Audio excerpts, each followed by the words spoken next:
Stop trading time for money. Here's a shocking fact. Millions of people work their entire lives and still never feel financially safe.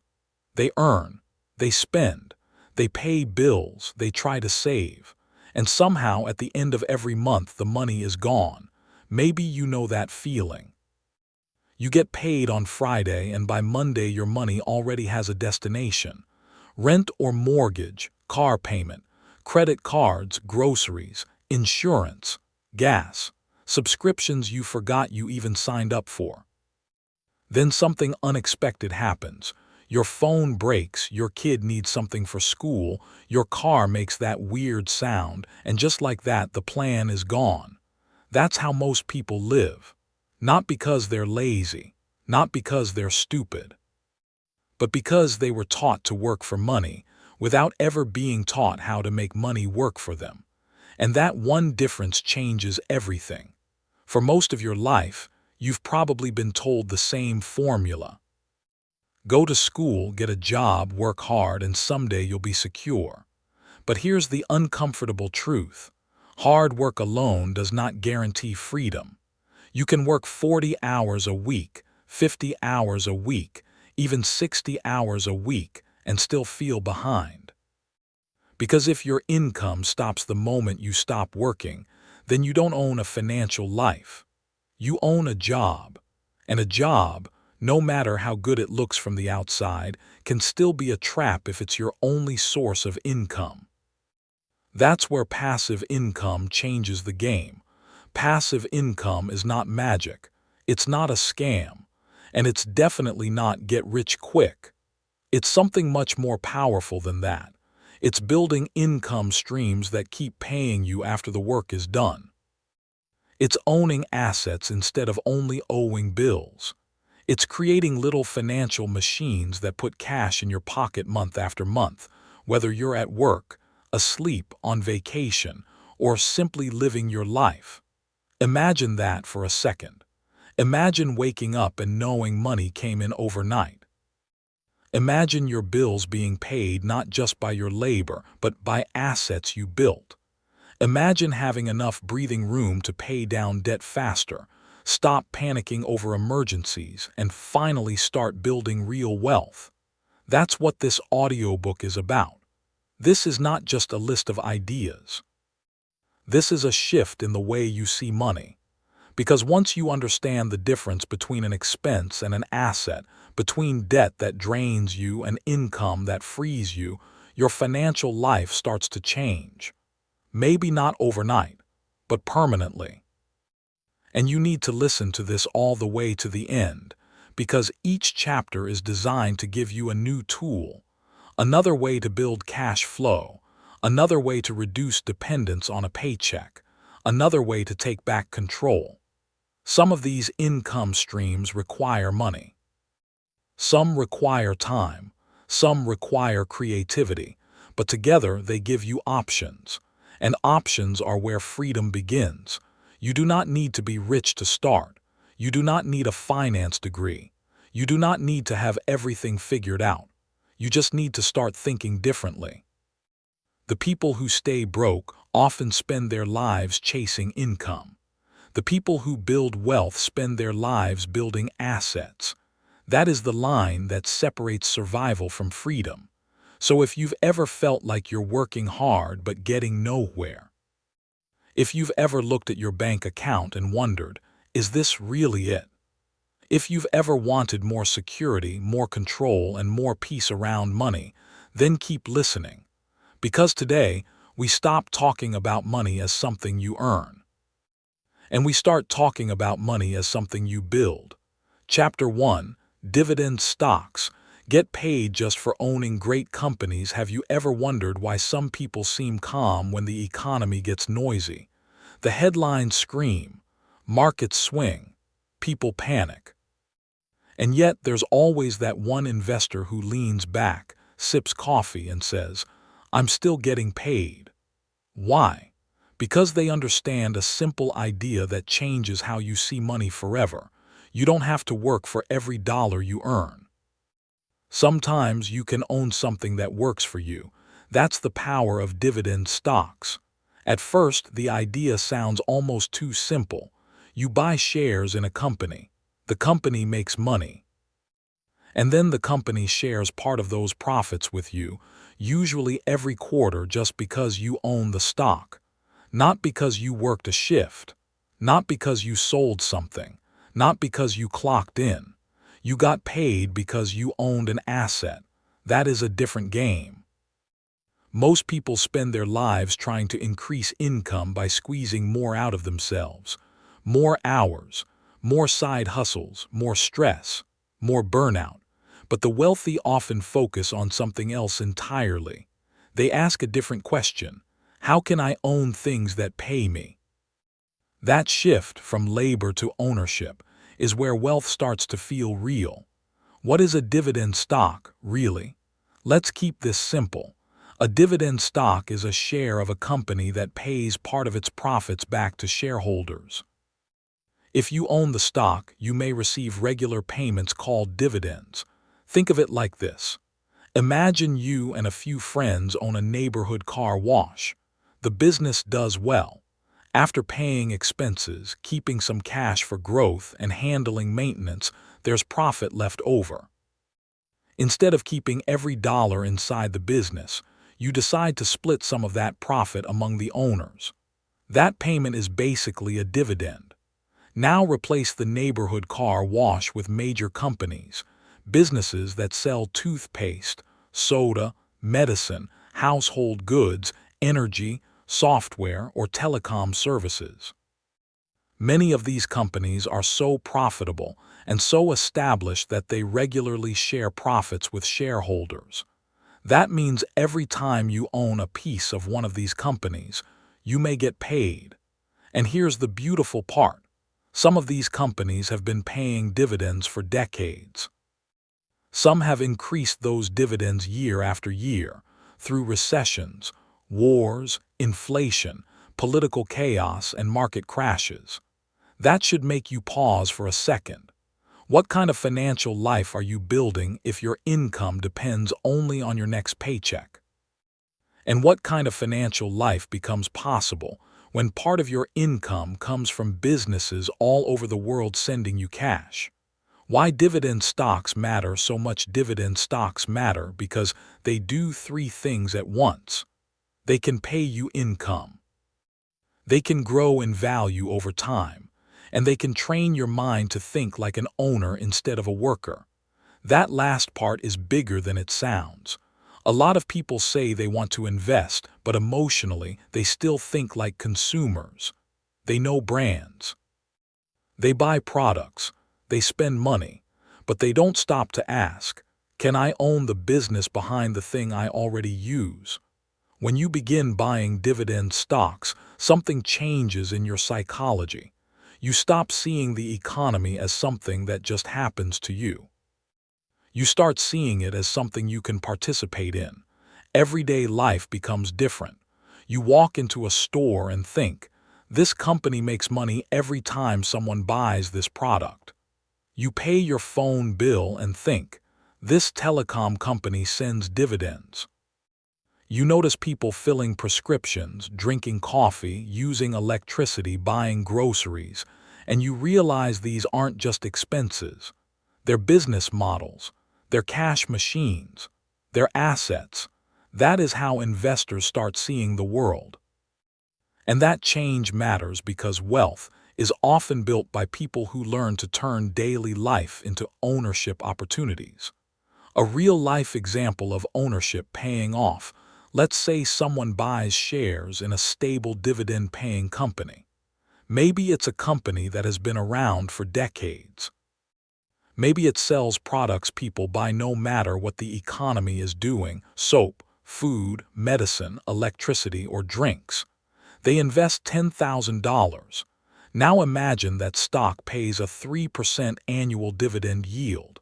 That means they may receive around $300 per year in dividends. Not life-changing yet, but stay with me. What if they keep adding money every month? What if they reinvest those dividends to buy more shares? What if the company raises its dividend over time? Now the income starts compounding. The first year, maybe it's only a few $100s. Then a few hundred becomes 1,000. Then several thousand. Then enough to cover a bill. Then enough to cover multiple bills. That's how passive income often works. It feels small in the beginning, almost boring. And because it starts small, most people ignore it. But boring is underrated in money. Boring built more wealth than excitement ever did. The stock market gets sold as a place for fast gains, hot tips, and overnight winners. But many people lose money chasing that dream. Dividend investing is different. It rewards patience, discipline, and the ability to stay focused while other people chase noise. Have you ever noticed how people will spend hours searching for a lottery ticket disguised as an investment, but almost no time building a portfolio of real businesses that pay them year after year? That's not a money problem. That's a psychology problem. People are drawn to drama. Wealth is usually built through consistency. The hidden power of reinvesting dividends. This is where things get exciting. When you receive a dividend, you can spend it, or you can reinvest it. Reinvesting means using the dividend payment to buy more shares. Those extra shares then produce their own dividends, and those dividends can buy even more shares. Now your money isn't just growing, it's reproducing. That's the magic of compounding. Imagine planting one tree that produces fruit, then using that fruit to plant more trees. Then those trees produce more fruit, which plants even more trees. At first, the orchard looks tiny, but give it enough time and it becomes something powerful. This is why time matters so much in dividend investing. If you start early, even with small amounts, you give compounding room to breathe. If you start later, you can still make progress, but consistency becomes even more important. The person who invests $100 a month may not feel rich after 6 months, but after 10 years, 15 years, 20 years, that's when the story changes. And yes, this requires patience, which is hard in a world where everyone wants proof by next week. But wealth doesn't care about your impatience. Markets don't reward urgency. They reward good decisions repeated over time. Not every dividend is a good dividend. Now let's be smart about this. A lot of beginners make the same mistake. They chase the highest dividend yield. They see one stock paying 9%, another paying 11%, and they think, this is incredible. Why would I buy a stock yielding 3% when I can get 10%?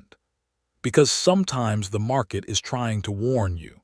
A very high dividend yield can mean the stock price has fallen sharply. And if the price fell because the business is in trouble, that dividend may not last. Companies can cut dividends. Some do it when profits shrink, debt piles up, or the business model weakens. So the goal isn't to find the highest dividend. The goal is to find reliable businesses with healthy profits, manageable debt, strong cash flow, and a history of paying and ideally growing their dividends over time. Ask yourself, is this a company people will likely still need 10 years from now? Does it make money consistently? Has it treated shareholders well? Is the dividend supported by real business strength, or is it just bait? Those questions matter, because income that disappears at the first sign of trouble isn't passive income. It's false comfort. What makes a great dividend company? You don't need to become a Wall Street analyst. You just need to understand a few common sense signals. Look for companies with products or services people use regularly. Think necessities more than luxuries. Consumer staples, utilities, healthcare, telecom, and some industrial companies often show up here because demand for what they sell tends to stay relatively steady. Look for a history of dividend payments. Even better, look for companies that have increased dividends for many years. That doesn't guarantee the future, but it tells you the business has made shareholder payouts a priority.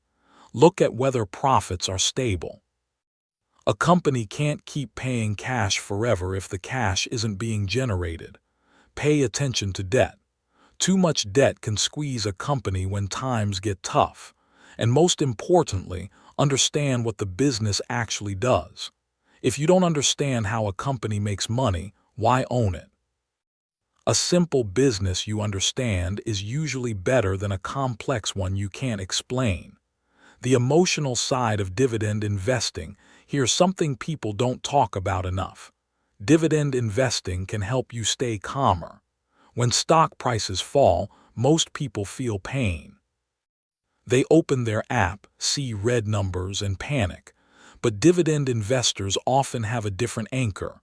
They're not only watching the price, they're watching the income. If the business is still strong and the dividend is still being paid, a market drop can feel less like a disaster and more like a sale. That's a powerful emotional advantage, because the biggest enemy in investing is rarely lack of information. It's bad behavior. People panic at the bottom. They get greedy at the top. They chase what's popular. They sell what's boring. They confuse movement with progress. Dividend income gives you something real to focus on. It reminds you that behind every stock ticker is a business producing cash. That can make it easier to hold on when the crowd loses its mind. Actionable steps to start today. So how do you actually begin? Start with your brokerage account. If you don't already have one, open an investment account with a reputable platform. Make sure you understand fees, dividend reinvestment options, and the basics of buying stocks or funds. Next, decide whether you want to pick individual dividend stocks or start with a dividend-focused index fund or ETF. If you're brand new and want simplicity, a diversified dividend ETF can be a great first move. It gives you exposure to many dividend-paying companies at once, which lowers the risk of relying too much on one business. Then set a starting amount. It doesn't have to be impressive. It just has to be real. Maybe it's $50 a week. Maybe it's $100 a month. Maybe it's more. The number matters less than the habit. Turn on automatic investing if you can. Why? Because automation beats emotion. If you wait until you feel ready, you may never start. If it happens automatically, the asset building begins without needing motivation every single month. Reinvest your dividends in the early years. Let the snowball grow. If your goal right now is financial freedom later, reinvestment is one of the smartest moves you can make. Create a watch list of strong companies you understand. Study them. Learn what they sell, how they make money, and whether they have a solid dividend track record. And maybe most importantly, stay patient. This is not a strategy for showing off at dinner parties. This is a strategy for quietly building strength while other people chase excitement. A final thought to carry with you: imagine two people. One works for money every day and spends nearly everything they earn. The other also works, but little by little, they buy pieces of great businesses. Year after year, one person stays dependent on effort. The other slowly builds ownership. At first, their lives may look the same, but eventually one of them starts getting paid on weekends, then while sleeping, then while on vacation, then while doing nothing at all. That's not luck, that's structure. Dividend stocks won't make you rich overnight, but they can do something much more valuable. They can teach you to become the kind of person who builds wealth on purpose. And once you understand that getting paid just for owning great companies is possible, it becomes very hard to go back to seeing money the old way. Because now you know the truth. Every dollar can do one of two things. It can leave your life as an expense, or it can enter your life as an employee. The question is, How many financial employees are you ready to hire? Chapter 2, Rental Real Estate. Turn property into monthly paychecks. Have you ever looked at an apartment building, a duplex, or even a small house and thought, someone is getting paid every single month because they own that? Not because they worked extra hours that week. Not because they picked up a side hustle. Not because they traded more time for more money. They got paid because they owned a piece of real estate that someone else needed to use. That idea has created more millionaires than most people realize. And yet, rental real estate still feels intimidating to the average person. Maybe because property sounds expensive. Maybe because people imagine midnight phone calls, broken pipes, bad tenants, and endless headaches. Maybe because they think you need to be rich before you can invest in real estate. But here's what separates people who build wealth with property from people who only dream about it. They stop seeing real estate as a place to live. They start seeing it as an asset that can produce cash flow. That shift changes everything. Because once you understand rental real estate the right way, you start to realize something powerful. A property is not just a building. It's a financial tool. If bought wisely and managed well, it can generate monthly income, build equity, provide tax advantages, and increase in value over time, all at the same time. That's rare. Most assets do one thing well. Rental real estate can do four. And when you stack those four benefits over years, not weeks, you begin to understand why this strategy has become one of the most reliable paths to long-term wealth. Why rental real estate feels so powerful. Let's make this simple. When you own a rental property, your tenant pays rent. That rent can cover your mortgage, taxes, insurance, maintenance, and other costs. If the property is managed properly, there may be money left over after expenses. That leftover amount is your cash flow. That means every month the property may put money in your pocket. Now think about how different that feels from your normal financial life. Most of your bills take money from you. Your car payment takes money. Your phone bill takes money. Your credit card takes money. But a rental property, if it's bought right, can send money to you. That's the reason real estate investors get excited. They're not buying walls and windows. They're buying income. Have you ever wondered why wealthy people seem obsessed with assets? It's because assets reduce pressure. Every asset you own that creates income is one less dollar you personally have to earn from your labor. That's what freedom starts to look like. Not one giant breakthrough, but a growing number of assets carrying more of the financial load. The 4 ways rental property builds wealth. This is where rental real estate gets interesting. It doesn't just pay you in one way, it can pay you in 4. First, there's monthly cash flow. That's the money left after the property's income covers its expenses. Second, there's loan paydown. If you finance the property with a mortgage, your tenant is helping pay down that loan every month. You borrowed the money, but they're helping reduce the balance. Over time, that creates equity.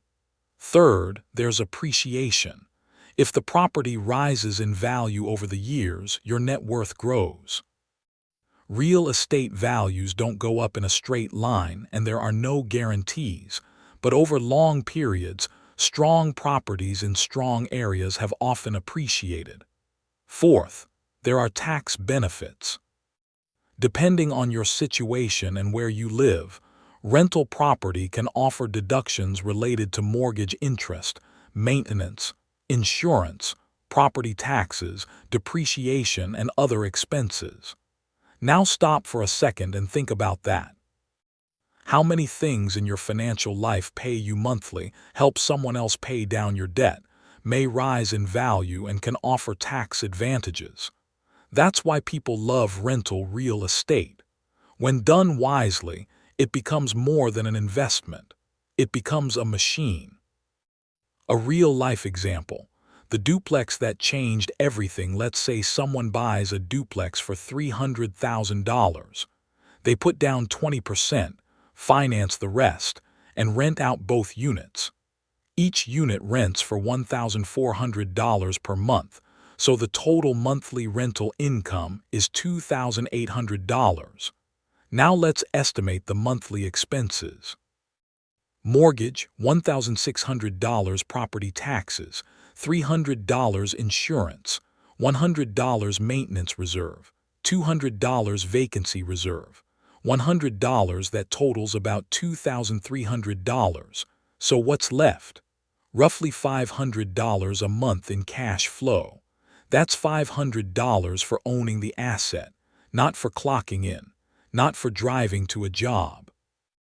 Just for controlling a property that brings in more than it costs to operate.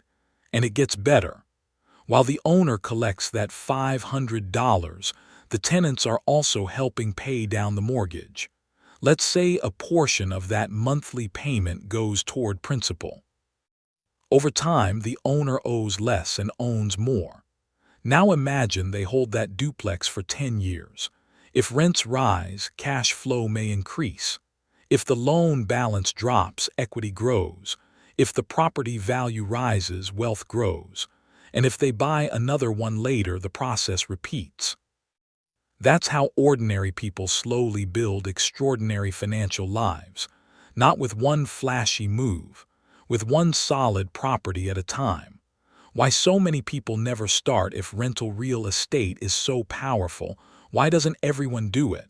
Because fear talks louder than math. People worry about tenants. They worry about repairs. They worry about making a mistake. They worry about not knowing enough. They worry about losing money. They worry about starting at the wrong time. And to be fair, some of those fears are valid. Real estate is not risk-free. Bad deals exist. Bad tenants exist. Bad neighborhoods exist. Unexpected costs absolutely happen. But there's another kind of risk people ignore. The risk of doing nothing. The risk of spending decades paying for liabilities while never acquiring income-producing assets. The risk of depending on one paycheck forever.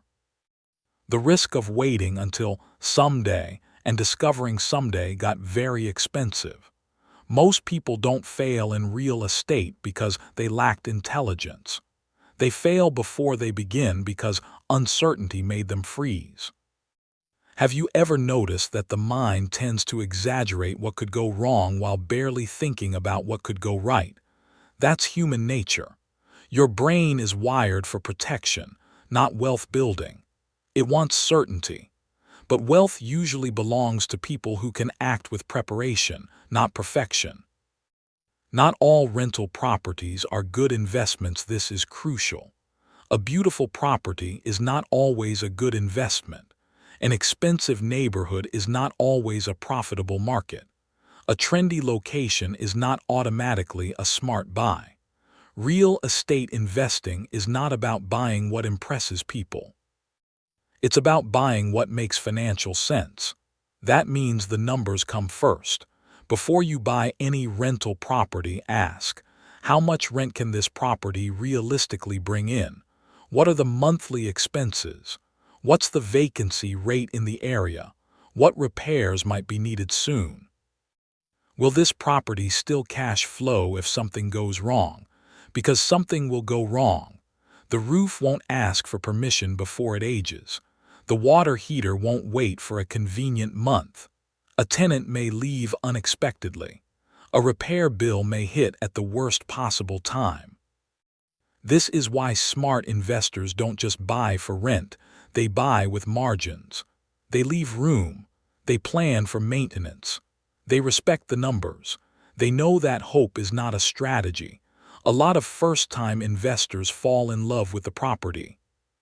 Smart investors fall in love with the cash flow. That difference matters.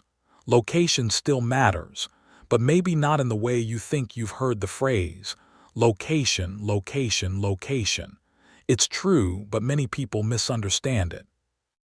Good location in real estate investing doesn't only mean luxury neighborhoods or expensive zip codes. It means places where people consistently want or need to live, where jobs exist, where schools may be decent, where demand is steady, and where the numbers work. Sometimes a middle-class neighborhood can be a better rental investment than a flashy area with sky-high prices and weak cash flow. Ask yourself, would someone want to rent here? Are there employers nearby? Is the area stable or improving? What are crime trends like? What do vacancy rates look like? Are rents strong enough to support ownership costs?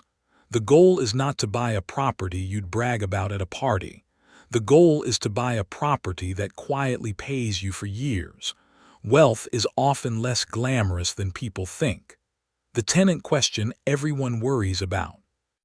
Let's talk about the fear that lives in almost every beginner's mind. What about tenants? Bad tenants can absolutely damage your returns. They can miss rent, damage property, create legal trouble, or turn your passive income dream into a stress-filled mess. So the answer is not to ignore that risk. The answer is to manage it. Good screening matters, background checks matter, income verification matters, references matter, clear lease agreements matter. If you treat tenant selection casually, you may pay for it dearly. At the same time, it's important not to become cynical. Many tenants are responsible, respectful, and consistent. Great tenants can make rental real estate feel wonderfully predictable. They pay on time, take care of the place, and stay for years. So much of the real estate game is really the people game. And if you don't want to deal with tenants directly, that's where property managers come in. Yes, a property manager will cost money, but they can also save time, reduce stress, handle repairs, coordinate leasing, and create distance between you and the daily operations. This matters because passive income doesn't always mean do nothing. Sometimes it means build a system so you don't have to do everything. House hacking, one of the smartest ways to start. If buying a full rental property feels too big right now, there's a strategy that can make the first step easier. House hacking. This simply means buying a property with multiple units, or even a home with extra rentable space, and living in one part while renting out the rest. Maybe it's a duplex, and you live in one unit while the tenant in the other helps cover the mortgage. Maybe it's a triplex. Maybe it's a single-family home with a basement apartment or rentable rooms. Why is this so powerful? Because it lowers your housing cost while teaching you how real estate works. Instead of paying full price to live somewhere, you use the property to offset your biggest monthly expense. And for many people, housing is the largest bill they have. Imagine reducing your own housing payment while building equity and learning to manage rental income at the same time. That can accelerate your finances dramatically. For someone starting from scratch, house hacking can be one of the most realistic ways to enter the game. The debt side of real estate. Here's where we need to be honest. Real estate often involves debt. That scares some people, and it should at least make you thoughtful. Debt can build wealth, but it can also destroy it when used carelessly. The question is not whether debt is good or bad. The question is whether the debt is attached to an asset that produces income. Consumer debt usually drains you. Investment debt, when used wisely, can multiply your returns. If you borrow money to buy a car that loses value and takes money from your pocket each month, that's one kind of debt. If you borrow money to buy a rental property that tenants help pay off while it creates income and equity, that's a different kind of debt. Still, leverage must be respected. Don't stretch so far that one vacancy wrecks you. Don't assume rents will always rise. Don't buy with no emergency reserve. Don't confuse "I qualify for this loan" with I can safely handle this investment. Banks lend based on formulas. You should invest based on resilience. Actionable steps to start building toward your first rental. So how do you move from interested to prepared? Start by getting clear on your financial foundation. Check your credit. Pay down reckless consumer debt. Build an emergency fund. Save for a down payment and closing costs. Real estate rewards preparation. Then study your local market. Look at rental listings. Compare sale prices and rents. Learn which neighborhoods have stable demand. Spend time looking at properties even before you're ready to buy. Why? Because repetition builds confidence. Run the numbers on everything. Don't guess. Estimate rent conservatively. Include taxes, insurance, repairs, maintenance, vacancies, and property management if needed. If the property only works on paper when everything goes perfectly, it probably doesn't work. Build a small team. A real estate agent who understands investors can help. A lender can show you what financing is realistic. A property inspector can protect you from hidden disasters. A property manager can show you what operations actually look like. Start smaller than your ego wants to. That's a big one. A lot of people want their first property to be impressive. It doesn't need to be impressive. It needs to be profitable and manageable. Maybe your first deal is a small condo in a stable market. Maybe it's a duplex. Maybe it's a modest house in a working-class neighborhood. That's fine. Your first property doesn't need to change your whole life overnight. It just needs to begin the shift from paying bills to owning assets. What rental real estate really gives you, yes, rental real estate can give you monthly income. But the deeper benefit is control. Control over more of your financial future. Control over an asset that can grow with time. Control over a strategy that doesn't depend only on salary increases or hoping your employer notices how hard you work. When people say they want financial freedom, what they usually mean is this. They want less pressure, less dependence, less fear, more room to breathe, more options. Rental real estate can help create that, not instantly, not effortlessly, and not without learning. But if you buy wisely, manage carefully, and think long-term, property can become one of the strongest wealth-building tools you ever own. So next time you pass a rental property, ask yourself a different question. Not how much does that cost? Ask, how much does that produce? Because that question is the beginning of investor thinking. And once you start asking that question, your financial life begins to change. Chapter 3. REITs. Own real estate without being a landlord. Have you ever liked the idea of real estate, but hated the idea of being a landlord? Maybe you've imagined owning apartment buildings, shopping centers, warehouses, or office towers. Maybe you've heard how property can create cash flow, tax benefits, and long-term wealth. But then reality kicks in. Tenants, repairs, leaks, vacancies, unexpected costs, late-night phone calls, legal issues, down payments, mortgages. And suddenly real estate stops sounding like passive income and starts sounding like a second job.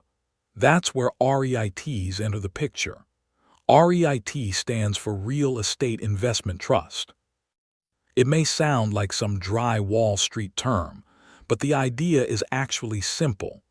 A REIT allows you to invest in real estate the same way you invest in stocks. You buy shares, and in return, you own a slice of a portfolio of income-producing properties. That means you can invest in real estate without buying a building, without qualifying for a mortgage, and without dealing with tenants yourself. Think about how powerful that is. You can own part of an apartment portfolio in major cities. You can own part of a network of warehouses used by global retailers. You can own part of hospitals, data centers, self-storage units, shopping centers, hotels, cell towers, or industrial parks. And while those properties collect rent, the REIT may pay you dividends. That's right, real estate income, without personally unclogging a toilet. For a lot of people, REITs become the bridge between wanting to own property and actually being able to do it. What a REIT really is, let's keep it practical. A REIT is a company that owns, operates, or finances real estate that produces income. Investors buy shares of that company. In many cases, REITs are required to distribute a large portion of their taxable income to shareholders as dividends. So if a REIT owns apartment buildings, office towers, warehouses, or healthcare facilities and collects rent from those properties, some of that income may flow to investors. That's what makes REITs attractive for passive income. You're not flipping houses. You're not screening tenants. You're not negotiating roof repairs. You're buying into a professionally managed real estate portfolio and potentially collecting income from it. In other words, REITs let you benefit from real estate ownership without the hands-on burden of direct property management. Have you ever noticed how many people want the reward of investing, but not the responsibility? That's not laziness. It's often wisdom. Not everyone wants another job. Some people want exposure to an asset class without becoming operationally involved in it, and that's okay. A smart strategy doesn't have to be complicated to be effective. Why REITs matter for ordinary investors? Let's be honest, direct real estate can be hard to enter. It usually takes significant capital. It may involve financing. It demands research. It can tie up your money for years. It comes with maintenance risk and management headaches. REITs remove many of those barriers. You can often start with a relatively small amount of money. You can buy and sell shares much more easily than physical property. You can diversify across many properties instead of betting everything on one building in one neighborhood. And you can receive dividends without personally managing anything. That accessibility matters, because one of the biggest myths in personal finance is that you need a lot of money before you can start acting like an investor. You don't. What you need is access, consistency, and the willingness to learn. REITs offer that. They make real estate ownership more democratic. They allow someone with a modest brokerage account to participate in sectors that used to feel reserved for institutions and wealthy insiders. A person with a few $100s can own a slice of apartment complexes, logistics facilities, medical buildings, and more. That's a big deal. Real-life example. The warehouse you didn't know you owned, let's say there's a REIT that owns distribution centers and warehouses leased to major companies. These aren't glamorous properties. No one posts selfies in front of a logistics center, but these buildings are essential. They help move the products people order every single day. Now imagine you buy shares of that REIT. You didn't buy a warehouse directly. You didn't inspect the roof. You didn't negotiate with tenants. You didn't deal with zoning laws. But if that REIT collects rent from dozens or hundreds of these buildings and pays dividends to shareholders, you may receive income as an investor. That's ownership in a modern form. And what's fascinating is that many of the most profitable real estate sectors aren't always the ones people fantasize about. They're the boring, useful, dependable parts of the economy. Warehouses, cell towers, data centers, self-storage, healthcare facilities. These may not sound exciting, but wealth often hides inside infrastructure that people depend on every day. That's an important mindset shift.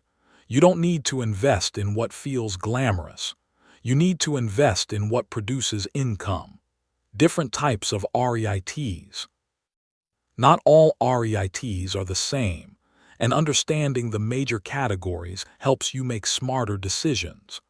Some REITs focus on residential real estate, like apartment buildings or manufactured housing communities.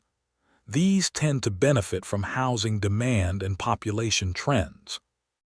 Some focus on commercial real estate, like office buildings, retail centers, and shopping malls. These can be influenced by business activity, consumer behavior, and economic cycles. Some own industrial properties, such as warehouses and logistics centers. These have gained attention in a world driven by e-commerce and supply chain expansion. Some specialize in healthcare real estate, including hospitals, senior housing, and medical office buildings. These can benefit from aging populations and long-term healthcare demand. Others focus on data centers and cell towers, which support the digital world. Every video stream, cloud storage request, and mobile signal depends on infrastructure. That creates opportunity.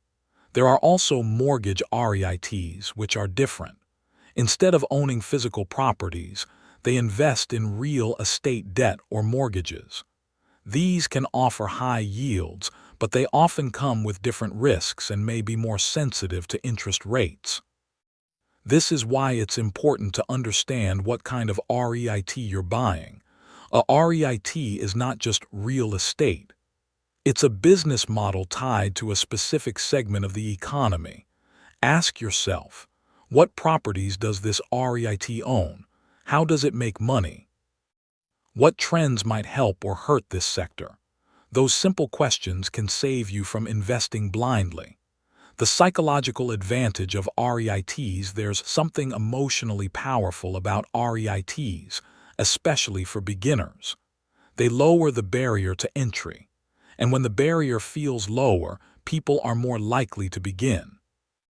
That matters because one of the biggest obstacles in building wealth is not lack of opportunity, it's intimidation. People delay investing because they think they need to know everything first. They assume they must choose between becoming a stock expert or a landlord.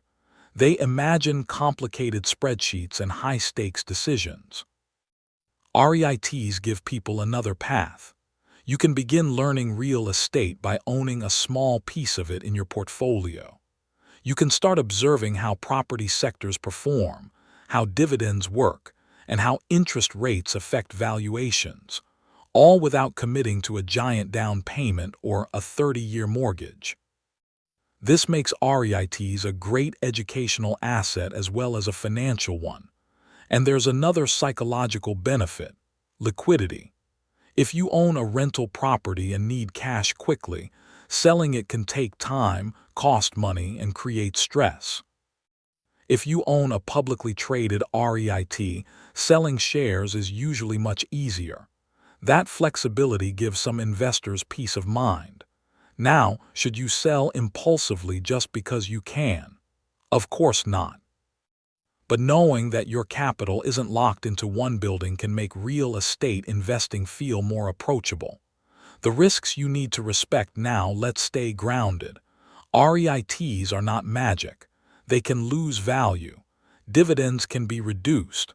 Property sectors can struggle. Interest rates can pressure prices. Poor management can damage returns.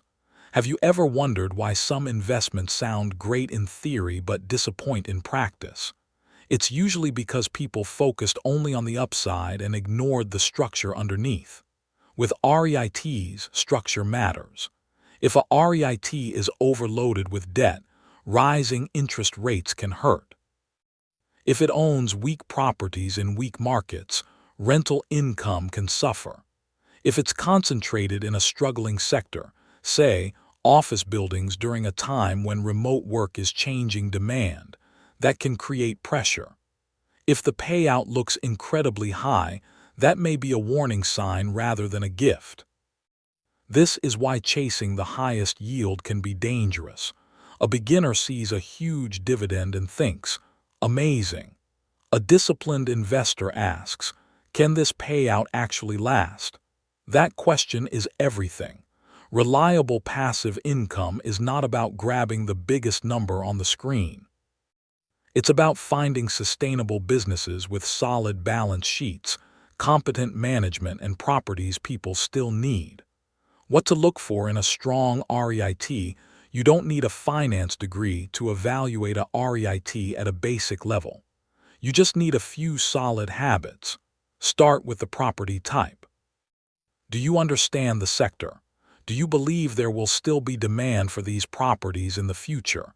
Then look at occupancy rates. Are the properties actually filled with paying tenants? Empty buildings don't produce much income. Pay attention to management quality. Has the leadership team made smart decisions over time? Have they managed debt well? Have they grown responsibly? Look at the dividend history. Has the REIT paid consistently? Has the payout been relatively stable? A long history doesn't guarantee future success, but it can reveal discipline. Review debt levels. Real estate often uses leverage, but too much debt can create problems when conditions change. And consider diversification.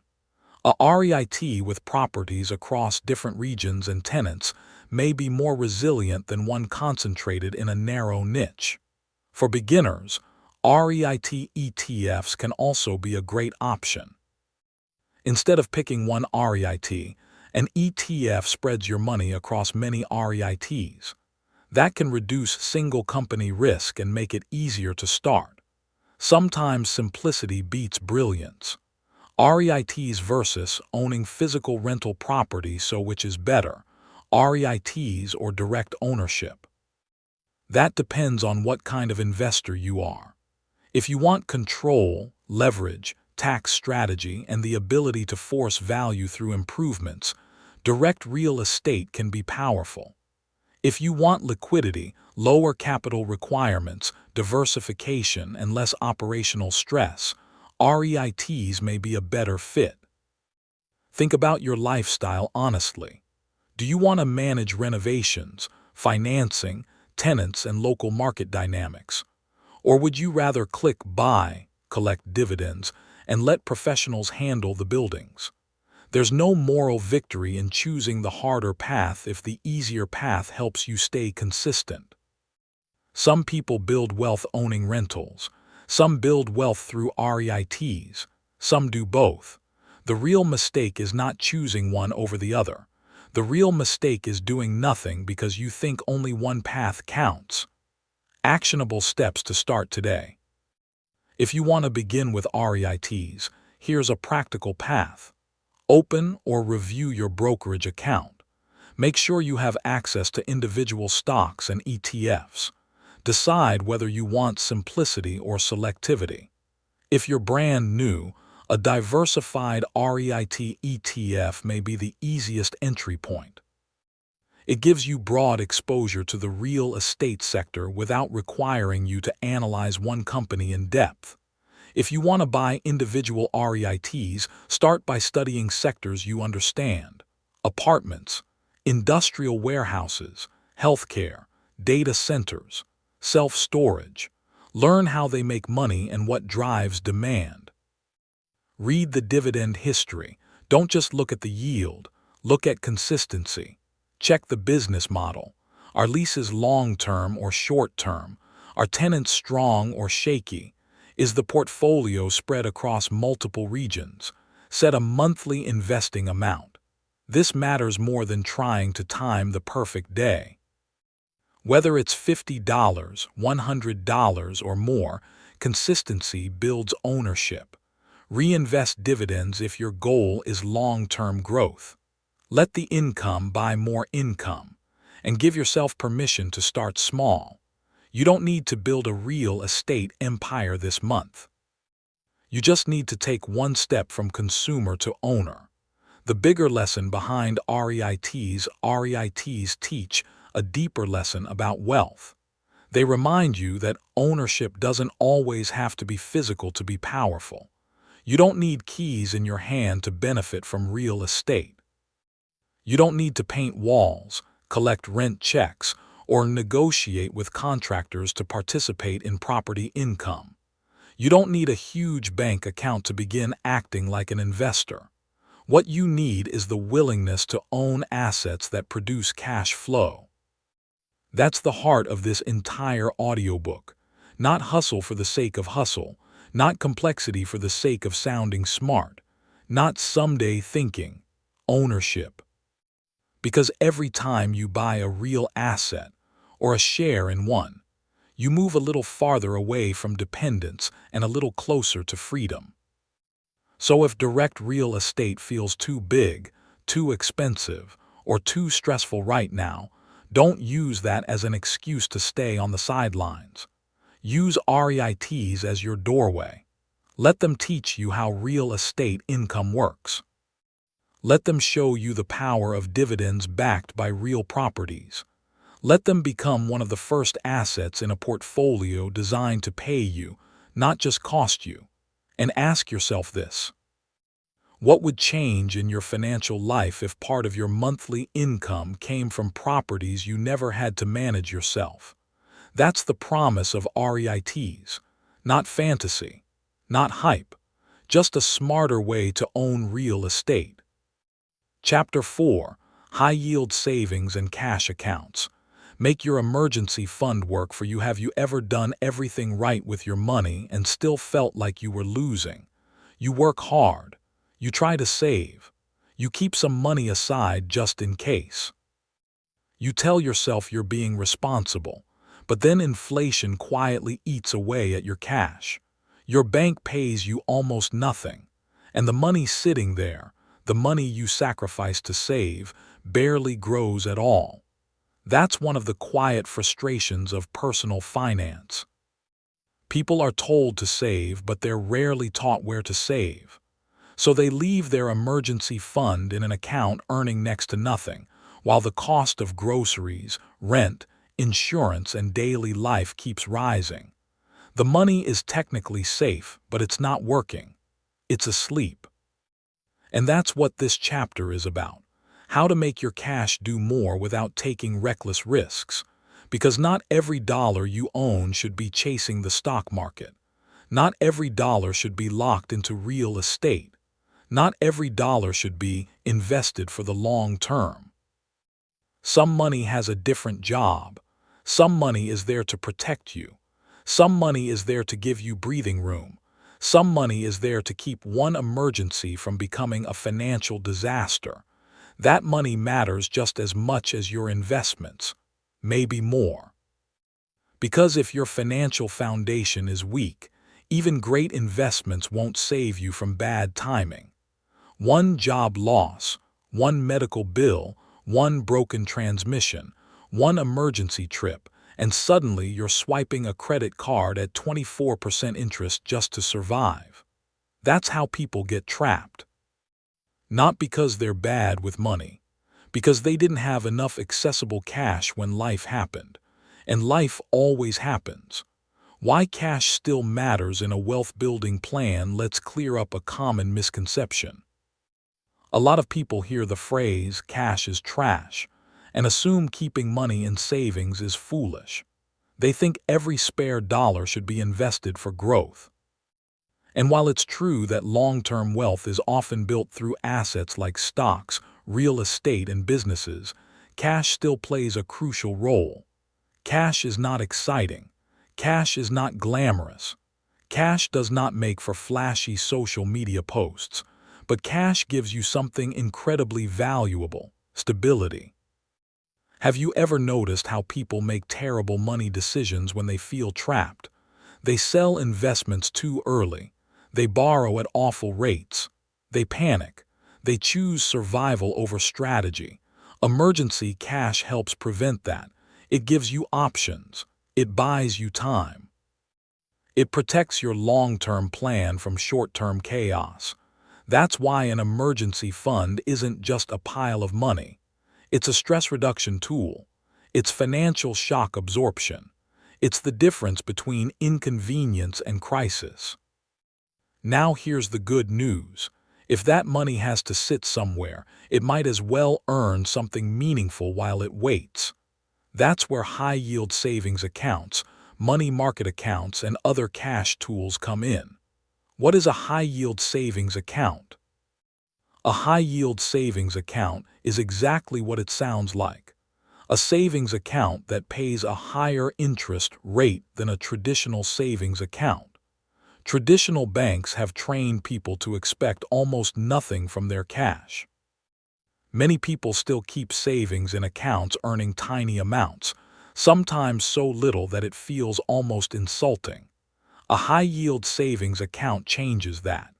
Instead of earning pennies, your money may earn a more noticeable return while staying relatively liquid and accessible. You still have safety. You still have convenience. But now your emergency fund isn't just sitting there doing nothing. Think of it like this. If your cash has one job, to be there when you need it, then a high-yield account lets it perform that job while also quietly generating income. That may not sound life-changing at first, but over time it matters. Let's say someone has $15,000 in emergency savings. If that money earns almost nothing in a traditional account, it just sits. If it earns a higher rate in a high-yield account, that could mean hundreds of dollars a year in interest. No extra labor. No extra side hustle. No market guessing, just better placement of money you already have. That's one of the simplest forms of passive income there is. Not flashy, not dramatic, but smart. Why most people ignore this? Have you ever wondered why people will spend hours searching for a hot stock, but won't spend 20 minutes moving their savings to a better account? Because human beings are strange with money. We're drawn to what feels exciting. We ignore what feels obvious. We love the idea of a breakthrough. We underestimate the power of optimization. A lot of financial improvement doesn't come from earning more. It comes from managing what you already have more intelligently. The reason people overlook high-yield savings is simple. The move feels too easy. It doesn't feel like wealth building. There's no thrill to it, no story to brag about, no dramatic upside.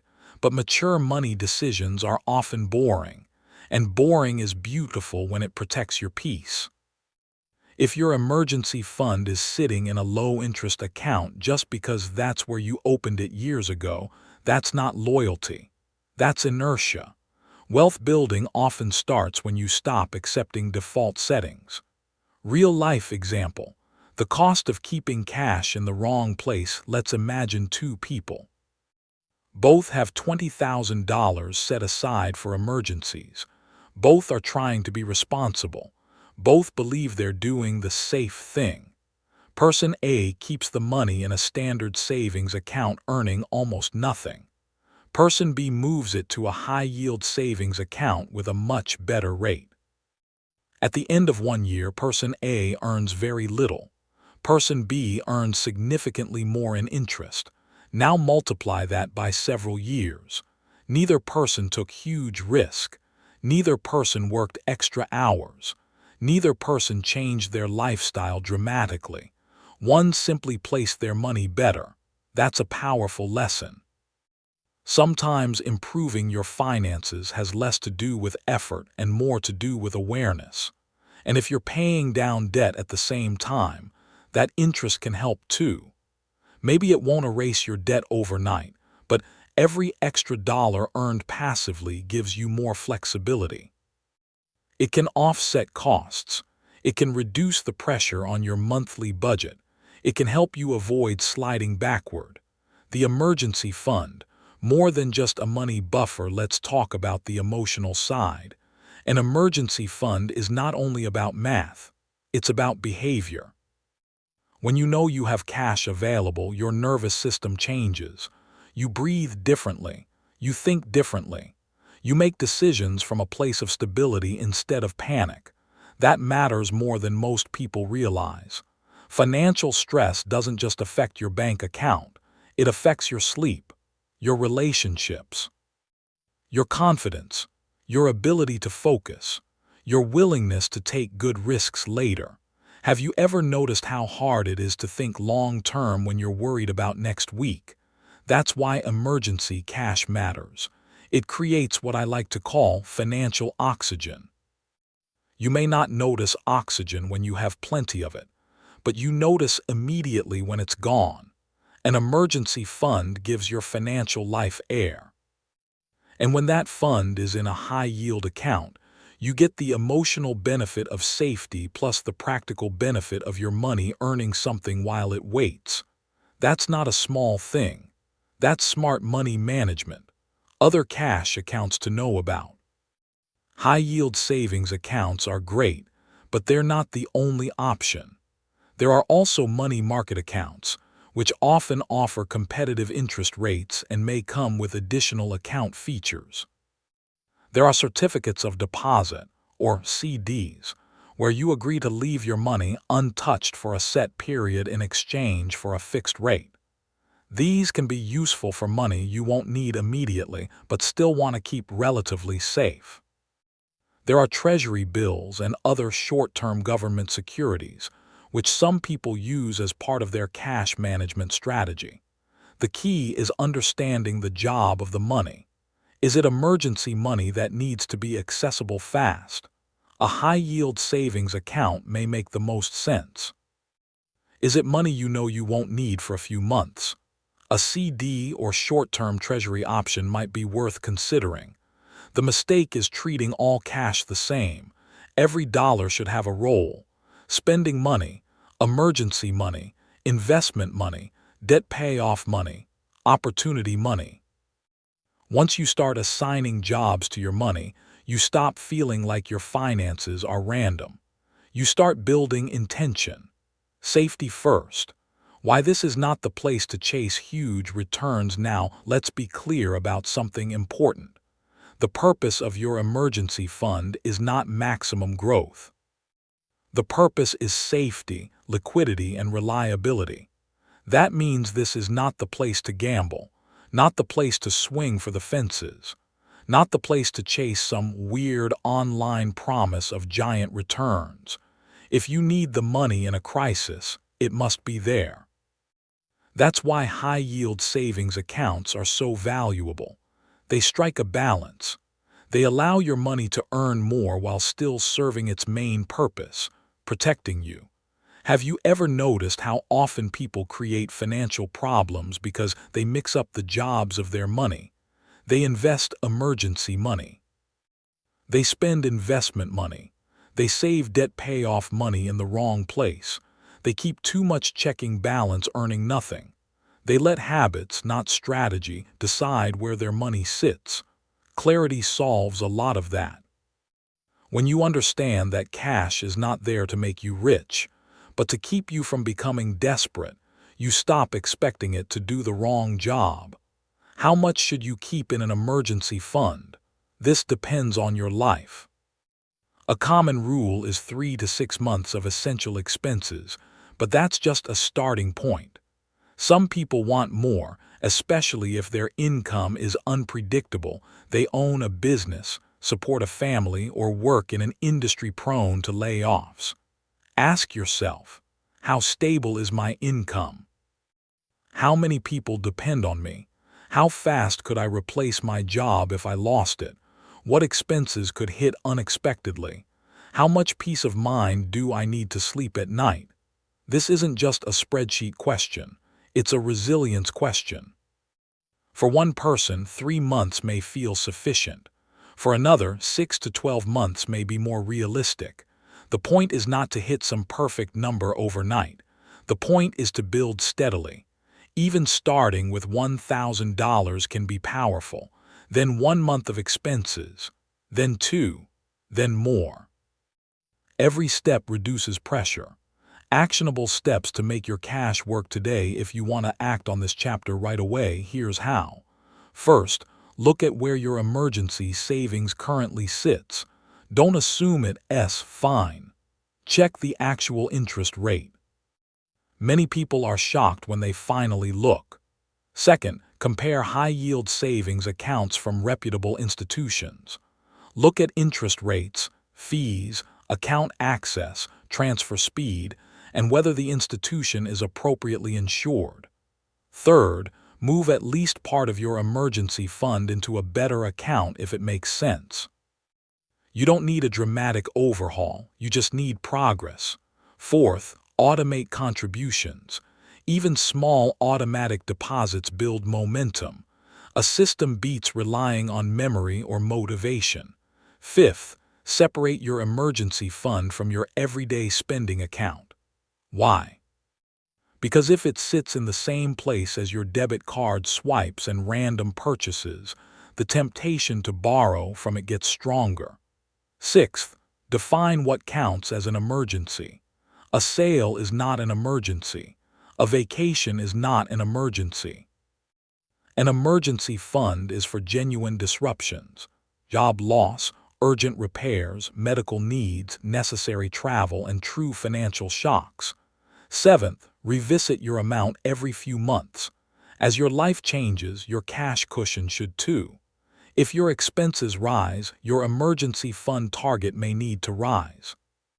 If your debt drops and your stability improves, your stress level may improve too. The hidden benefit: better decisions everywhere else. There's one more reason this chapter matters. When your emergency fund is solid, your entire financial life improves. You're less likely to use high-interest debt.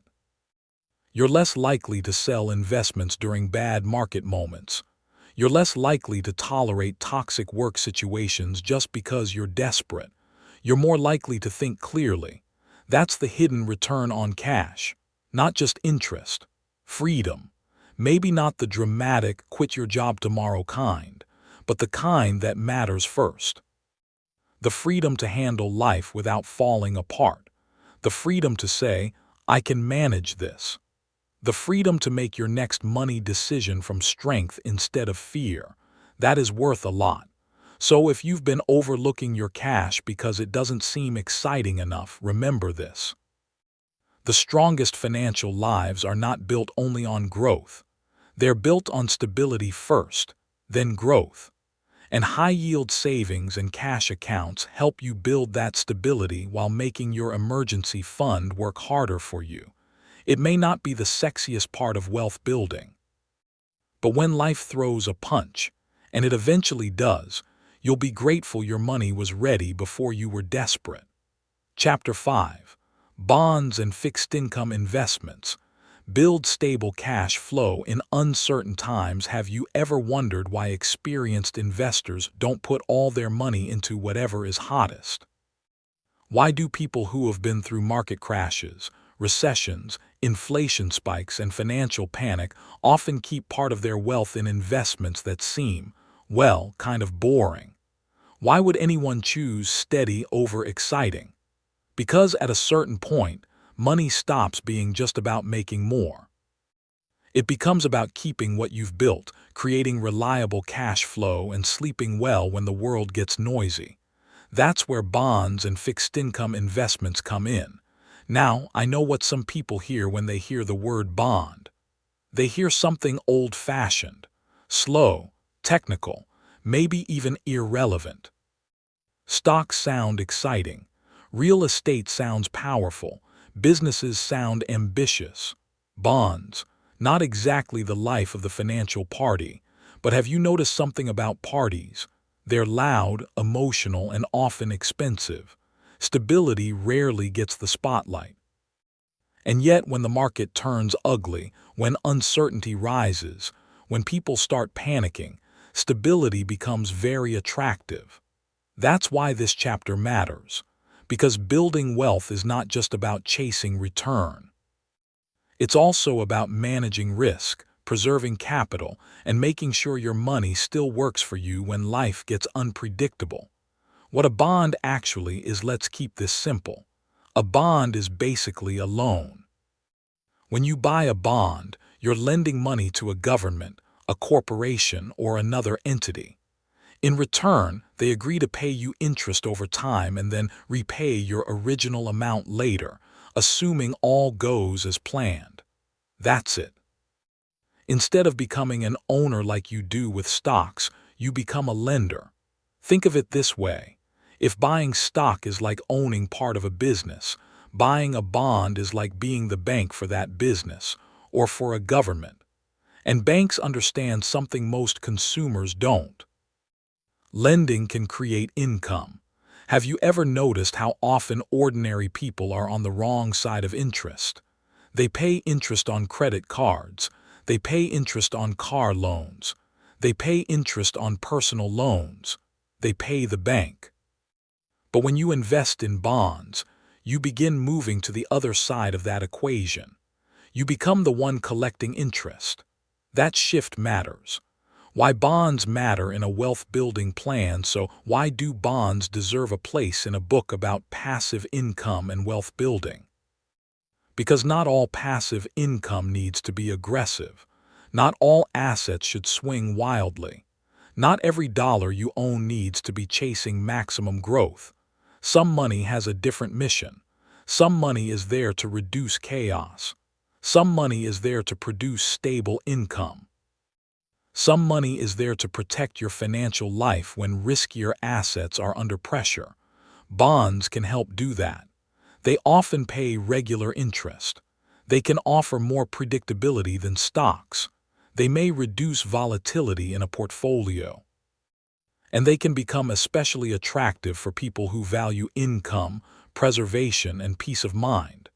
This is especially important in uncertain times. When stock markets are jumping around, headlines are frightening everyone, and people are reacting emotionally. Fixed income investments can provide something deeply underrated: calm. Not because they never go down, they can. Not because they're perfect, they aren't. But because they are built around a different promise, income and repayment structure, rather than pure growth and market enthusiasm. That difference can change how you experience investing. A real-life example: two investors, two reactions to chaos. Imagine two people. Both have worked hard. Both have built savings. Both want passive income. Both are nervous about uncertainty. Investor A puts every dollar into assets that rise and fall dramatically. During good times, they feel brilliant. During bad times, they can barely sleep. Investor B also owns growth assets, but they keep part of their portfolio in bonds and fixed income investments. These holdings may not produce fireworks, but they create interest income and add stability. Now imagine a rough market year. Stocks fall sharply. News gets ugly. Panic spreads. Investor A feels exposed. They may sell at the wrong time because emotionally they can't handle the swings. Investor B still feels the pressure, but less intensely. Why? Because part of their portfolio is designed not for excitement but for resilience. This matters because investing is never just math, it's behavior. People don't usually fail because they lacked information. They fail because fear hijacked their decisions. Bonds can help reduce the emotional intensity of investing. And when you reduce emotional intensity, you improve your odds of making better long-term choices. Types of bonds and fixed income investments. Not all bonds are the same, so let's break them down in plain language. Government bonds: these are issued by governments. In the United States, Treasury bonds, notes, and bills are common examples. Many people see government bonds as among the safer options because they are backed by the government's ability to tax and print currency. They may not always offer the highest yield, but they often provide a sense of reliability. Corporate bonds: these are issued by companies. When you buy one, you are lending money to that corporation. Corporate bonds often pay more interest than government bonds because they generally carry more risk. A strong company may offer a relatively stable bond. A weak company may offer a higher rate because investors demand more compensation for taking more risk. Municipal bonds, these are issued by cities, states, or local governments. In some cases, the interest from municipal bonds may have tax advantages depending on where you live and your tax situation. Bond funds and ETFs instead of buying individual bonds. Many people buy bond funds or bond exchange-traded funds. These bundle many bonds together, which can offer diversification and simplicity. This is often a great option for beginners because it reduces the need to evaluate each bond individually. Certificates of deposit and other fixed income tools. Some investors also use certificates of deposit, treasury bills, and other fixed income vehicles as part of their safer income strategy. These may not technically all function exactly like bonds, but they share the same broad idea: more stability, predictable yield, and lower drama than many growth assets. The trade-off: stability usually means lower return. Here's the part that matters. Bonds usually don't offer the same long-term growth potential as stocks. That's the trade-off. You often accept lower upside in exchange for more stability and more predictable income. And that trade-off can be a smart one. Have you ever noticed how people often want every investment to do everything? They want high returns, no risk, full liquidity, total safety, huge income, and zero complexity. That combination doesn't exist. Every financial choice involves trade-offs. Stocks may offer higher long-term growth, but they can be volatile. Real estate can produce income and appreciation, but it may require more capital and management. Bonds may offer lower growth, but they can provide stability and interest income. The key is to stop asking, which investment is best? Start asking, which investment is right for this part of my money? That question changes everything. The role of bonds in different life stages. A 25-year-old and a 65-year-old may use bonds very differently. If you're younger and focused heavily on long-term growth, bonds may play a smaller role. You may want most of your money in assets with higher growth potential, while keeping only some in fixed income for balance and stability. If you're closer to retirement or already there, bonds may become more important. Why? Because when you depend on your portfolio for income, preserving capital and reducing volatility matters more. This is one of the biggest mistakes people make with money. They assume one strategy fits every season of life. It doesn't. Your portfolio should reflect your age, goals, income needs, risk tolerance, and psychological comfort. If market swings make you panic, it doesn't matter what the internet says your allocation should be. A strategy only works if you can stick with it. That's why bonds are often less about being smart in theory and more about being stable in practice. Risks you should understand now. Let's keep this honest. Bonds are not risk-free. Interest rate risk is a big one. When rates rise, the value of existing bonds can fall. That surprises many beginners. They think bonds always stay steady, but bond prices can move, especially when rates change. Credit risk is another issue. If you lend money to a weak company or unstable issuer, there's a chance they may not repay as expected. Inflation risk matters too. If your bond pays a fixed amount but inflation rises sharply, your real purchasing power can shrink. And then there's reinvestment risk. If your bond matures in a lower rate environment, future income may be lower than you expected. So no, bonds are not magical. They are simply different. They may carry less drama than some other assets, but they still require understanding and respect. This is why diversification matters. This is why matching the right bond strategy to the right goal matters. And this is why safe should never mean I don't need to understand it. Why fixed income helps you manage debt and pressure. Here's something people don't talk about enough. Stable income changes behavior. If part of your financial life is producing dependable interest, it can ease pressure on your monthly budget. That income may help with expenses. It may help with debt repayment.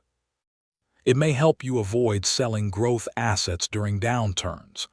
Imagine having a portfolio that sends you regular income, even if it's not huge at first. That can help cover bills. It can create breathing room.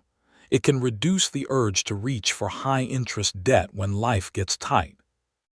And psychologically, that matters. There is something powerful about knowing not all your money depends on perfect market conditions. Some of it is simply there, doing its quieter job, paying interest, reducing volatility, adding ballast to your financial ship. That's a useful image, actually. If stocks are the sails, bonds are often the ballast. The sails help you move fast. The ballast helps keep you upright when the wind gets rough. You need both, depending on where you are and what you're trying to build. How to start investing in bonds without overcomplicating it. If you're new to this, don't make it harder than it needs to be. One of the easiest ways to start is through a broad bond ETF or mutual fund. This gives you exposure to many bonds at once and can simplify the process. If you want even more control, you can explore Treasury securities directly through your government's Treasury platform or through a brokerage account. If you're looking for very short-term safety and yield, Treasury bills or CDs may also be worth understanding. The point is not to become a fixed income expert overnight. The point is to begin seeing fixed income as part of a balanced wealth strategy. Ask yourself, what is this money for? Do I need growth, safety, income, or a mix? How much volatility can I actually handle? Am I building for decades, or do I need cash flow sooner? Your answers should shape your choices. Actionable steps to use bonds wisely. Here's a simple way to take action. First, assess your current financial situation. Do you already have an emergency fund? If not, build that first. Bonds are not a substitute for emergency cash. Second, think about your goal for fixed income. Is it portfolio stability, income, capital preservation, short-term savings, debt reduction support? Clarity here matters. Third, decide whether you want individual bonds or a bond fund. If simplicity matters most, a bond ETF may be the easiest path. Fourth, understand duration. In simple terms, longer-term bonds tend to be more sensitive to interest rate changes. Shorter-term bond options may feel more stable, though often with different yields. Fifth, diversify. Don't put all your money into one bond or one issuer. Spread matters. Sixth, avoid chasing yield blindly. If something is paying dramatically more, ask why. Higher yield usually means higher risk. Seventh, review your asset mix over time. As your life changes, your balance between growth and stability may need to change too. And finally, remember that this is about structure, not ego. You are not building a portfolio to impress strangers. You are building a financial life you can actually live with. What bonds teach you about real wealth? There's a deeper lesson here. Bonds teach you that wealth is not always loud. Sometimes wealth is simply the ability to stay steady while others are losing their minds. Sometimes wealth is having income you can count on. Sometimes wealth is avoiding big mistakes. Sometimes wealth is preserving what took years to build. That may not sound exciting, but it becomes very exciting the first time a storm hits and you realize your finances aren't built on hope alone. Have you ever wondered why some people survive tough economic seasons better than others? It's usually not because they predicted everything perfectly. It's because they built with margin. They respected risk. They valued stability. They understood that survival is part of winning. That's what bonds and fixed income investments can offer. They won't always be the star of your portfolio, but they can become one of the reasons your portfolio survives long enough to matter. And if your goal is not just to grow money, but to create a life with more confidence, less panic, and more dependable cash flow, then fixed income deserves your attention. Not because it's flashy, because it works. Chapter 6: Digital Products. Create it once, get paid again and again. Have you ever helped someone solve a problem in 5 minutes and realized it took you 5 years to learn the answer? That's where digital products begin, not with fancy branding, not with a giant audience, not with some overnight internet trick. They begin when you realize something incredibly important. What feels obvious to you may be valuable to someone else. Maybe you know how to budget. Maybe you can design a clean resume. Maybe you know how to use spreadsheets, edit videos, plan meals, organize a wedding, study for an exam, teach a language, write better emails, train dogs, create fitness plans, make digital art, or help people start a side hustle. You may think, that's not special. A lot of people know this. Maybe, but a lot of people don't. And that gap between what you know and what someone else needs, that gap can become income. That's the beauty of digital products. You create something once, an ebook, a template, a printable, a guide, a mini course, a toolkit, a checklist, a worksheet, a swipe file, a digital planner, a stock photo bundle, a music pack, a Notion template, a design asset. And then you can sell it again and again without restocking shelves, shipping boxes, or showing up in person every time. That's a very different model from working by the hour. When you work for money in the traditional way, every dollar usually requires more time. When you sell a digital product, one piece of effort can create many sales. That doesn't mean it's effortless. It means it's scalable. And scalable income changes your life. Why digital products are such a powerful passive income stream. Let's start with the obvious advantage: low overhead. If you sell physical products, you may need inventory, storage, packaging, and shipping. If you sell services, you're often limited by time. You can only take so many clients before you burn out. If you create a digital product, there's often no inventory and no shipping. Once it's made, it can be delivered automatically. That's huge. Have you ever wondered why some people seem to make money while they're offline? It's because they built something that doesn't require constant presence. They stopped selling only their time and started selling systems, assets, and intellectual value. A digital product can be one of the simplest forms of that shift. Imagine creating a budgeting spreadsheet that helps people organize their finances, or a meal planning template for busy parents, or a guide for first-time homebuyers, or a simple course teaching freelancers how to land their first client, or digital wall art, or educational worksheets for teachers. You make the thing once. You improve it over time. You put it on a marketplace or your own site, and every sale becomes proof that value can outlive effort. That's not magic. That's leverage. The biggest myth. I'm not an expert. This is where most people stop before they even begin. They think, I'm not qualified. I don't know enough. There are already people doing this. Who would buy from me? I need to be famous first. None of that is necessarily true. You do not need to be the world's leading expert. You need to be useful. That's a very different standard. People don't always buy from the most brilliant person.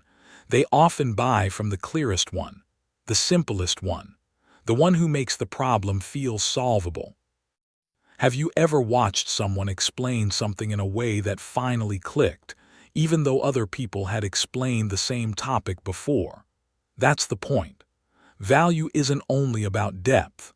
It's also about clarity, structure, convenience, and trust. If you're 2 steps ahead of someone, you can help them take the next step. That alone can become a digital product. A first-time job seeker doesn't need a Nobel Prize winner. They may just need a clean resume template and a simple guide. A beginner trying to save money doesn't need a hedge fund manager. They may need a practical budgeting tool. The internet has created a massive economy around solving small but real problems. And if you ignore that because you don't feel expert enough, you may be leaving money and impact on the table. What makes a digital product sell? Here's the simple truth: people don't buy products. They buy outcomes. They buy relief, speed, clarity, confidence, convenience, transformation. Nobody wakes up excited to buy a spreadsheet. They buy what the spreadsheet helps them do: get out of debt, plan a wedding, track expenses, organize content, manage freelance income, save time. Nobody buys a course because they love video modules. They buy the result the course promises. Lose weight, learn design, pass an exam, start a business, get more clients. That means the best digital products usually solve one specific problem for one specific type of person. This is where many creators get stuck. They try to make something for everyone. And when you try to help everyone, you usually help no one. A product that says, "This helps anyone with anything related to personal growth and business," is too vague. A product that says, "This helps freelance graphic designers create a client proposal in 10 minutes," is much stronger. Specific sells. Have you ever wondered why some simple products outperform more sophisticated ones? Because the winning product often solves an obvious pain point in a way that feels easy to use. That's what people pay for. Real-life examples of digital products that work. Let's bring this down to earth. A teacher creates printable classroom worksheets and lesson planners and sells them online. They already made these materials for their own work. Now they package them cleanly and sell them to other teachers. A personal finance enthusiast creates a debt payoff tracker, monthly budget template, and savings challenge bundle. People buy it because it gives them structure. A designer creates Canva templates for small business owners who need social media graphics but don't want to hire an agency. A fitness coach builds a simple 30-day beginner workout program in PDF form and sells it on their website. A photographer sells Lightroom presets. A musician sells beats or royalty-free sound packs. A career coach sells interview prep guides. A productivity nerd sells Notion dashboards. A parent creates homeschool planning printables. Notice something. Most of these are not giant, complicated empires. They are packaged solutions. That's all a digital product really is. Knowledge, creativity, or organization turned into an asset. The psychology of why this model is so attractive: digital products are appealing because they challenge one of the deepest financial frustrations people carry. The feeling that they always have to keep working just to keep earning. That gets exhausting. There's a hidden emotional cost to income that disappears the moment you stop. It creates pressure. It creates fear. It creates the sense that rest is expensive. Digital products offer a different feeling. You create, you publish, you sell. And sometimes you wake up to income that came in while you were sleeping, spending time with family, or doing something completely unrelated. That experience can change your mindset forever. Because once you see proof that value can continue earning after the work is done, you stop looking at money the same way. You start asking, what else can I build once and sell repeatedly? What knowledge do I have that can be packaged? What problems do people constantly ask me about? What can I create that saves someone time, money, or stress? That is the beginning of asset thinking. But let's be honest, it's not fully passive at first. A lot of people hear digital products and imagine instant passive income. That's not how it works. There is effort up front. You need to think through the idea, create the product, package it well, write clear descriptions, choose where to sell it, possibly create content to promote it, gather feedback, improve it over time. So no, it's not passive on day one. It's front-loaded. You work first. Then the product can keep working later. That's actually a fair trade. You're moving from a model where effort and income happen at the same time to a model where effort can continue producing after the fact. And that's one of the most powerful wealth-building shifts you can make. How to choose the right digital product idea if you want to create something that sells. Start with these 3 questions. 1. What do people already ask me for help with? This is one of the easiest ways to find a product idea. If friends, coworkers, clients, or online followers keep asking you the same thing, that may be a clue. Maybe people always ask how you organize your week. Maybe they ask how you budget.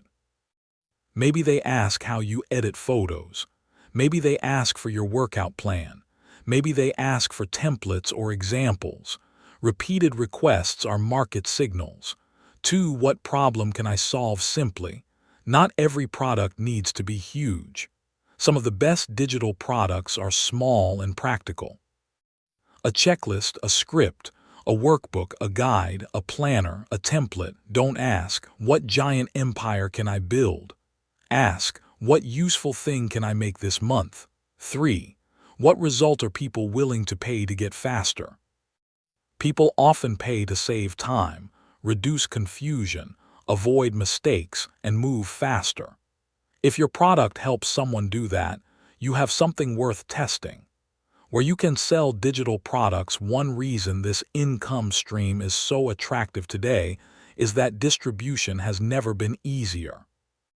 You can sell through your own website. You can use marketplaces designed for digital downloads. You can use platforms for courses, memberships, templates, and creative assets. You can build an audience through social media, YouTube, email newsletters, or niche communities. The platform matters, but not as much as people think. A mediocre product on a perfect platform still struggles. A useful product with clear positioning can often find buyers in many places. Focus on the problem you solve first. The tool comes second.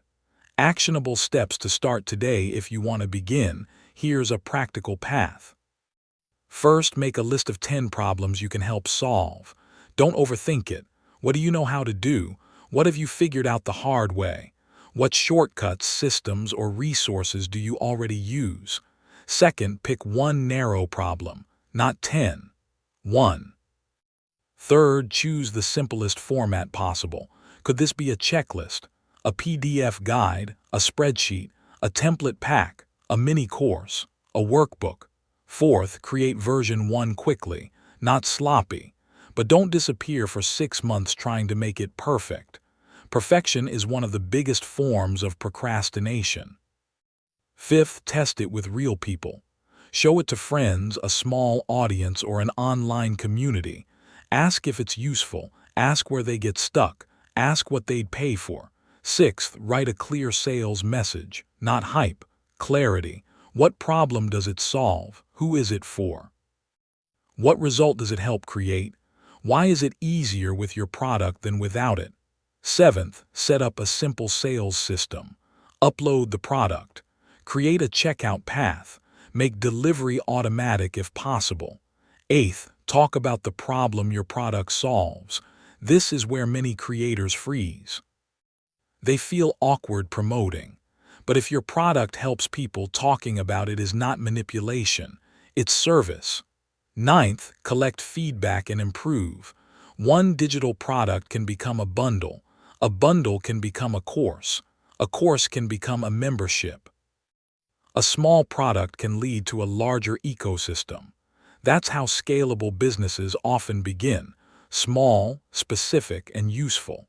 Why this matters beyond the money, digital products can absolutely create income. But they also do something deeper. They teach you to treat your knowledge like an asset. your creativity like an asset, your systems like assets, your experience like assets. That's a major shift.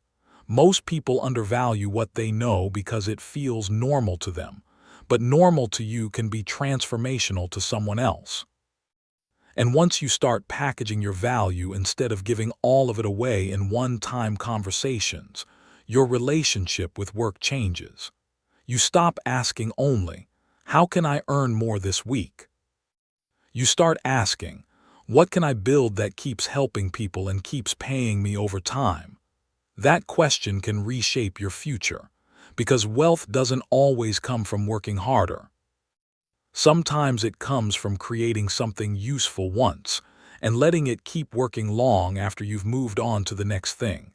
So if you've ever thought, "I don't have anything special," let me challenge that. You may not need something special. You may just need something helpful. And helpful, packaged the right way, can become passive income. Again and again, sale after sale, one asset at a time. Chapter 7, Affiliate Marketing. Earn commissions by recommending what you trust. Have you ever told a friend about a product you love and thought, "Why am I not getting paid for this?"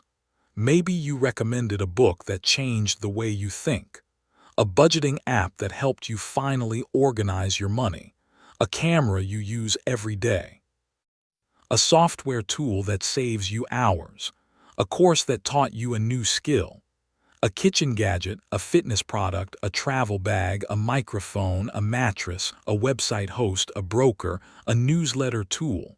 You already do this in normal life. You tell people what works. You warn them about what doesn't. You share shortcuts. You point them toward things you trust. Affiliate marketing simply turns that natural behavior into a possible income stream. At its core, affiliate marketing means this. You recommend a product or service. Someone buys through your unique link. You earn a commission. That's it. No need to invent a product from scratch. No need to hold inventory. No need to handle customer support for the company. You become a bridge between a useful product and the person who needs it. Now, done badly, affiliate marketing feels spammy and desperate. Done well, it can become one of the most elegant forms of passive income available online. Because when trust and usefulness come first, recommending great products can help people and pay you at the same time. That's a pretty good combination. Why affiliate marketing works? Affiliate marketing works because people are overwhelmed. They are constantly being sold to. They have too many options, too much noise, too many ads, too many opinions. And when people feel overwhelmed, they look for shortcuts. They look for someone they trust to say, "This is worth your money. This is what I use. This is the one I'd choose. This solves the problem." That's where affiliate marketing becomes powerful. You are not just dropping links. You are reducing uncertainty. Have you ever wondered why people watch review videos before buying something? Why they read blog posts like "Best Tools for Beginners" or "My Favorite Gear for Remote Work"? Why they ask creators what software they use or what books they recommend? Because trust saves time. People don't want to waste money. They don't want to make bad choices. They don't want to test 14 products when one good recommendation can solve the problem.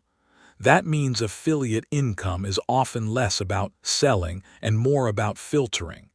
If you become a trustworthy filter, commissions can follow. The hidden rule: trust comes before traffic. This is the part too many people miss. They think affiliate marketing is about links. It's really about trust. A person can have a giant audience and still struggle if people don't believe them. Another person can have a smaller audience and earn meaningful affiliate income because their recommendations carry weight. Why? Because audiences can sense desperation.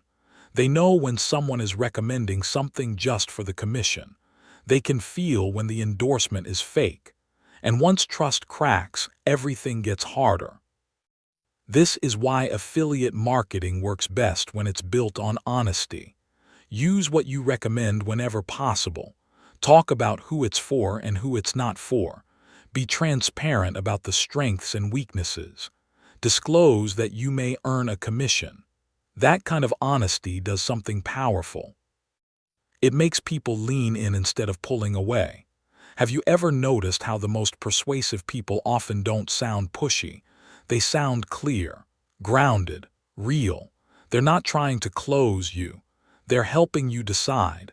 That should be your goal. Real-life examples of affiliate marketing in action. Let's make this practical. A personal finance creator writes a blog post about the budgeting tools they actually use. They explain how each one works, what type of person it helps, and why one may be better for beginners. The post includes affiliate links. When readers sign up, the creator earns a commission. A YouTuber reviews camera gear for beginner creators. They break down what they use for filming, sound, and lighting.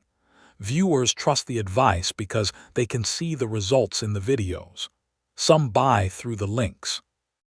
A newsletter writer recommends books, productivity tools, and software they rely on. Their audience values the curation. Over time, these recommendations become a recurring income stream. A niche website compares web hosting options for small business owners.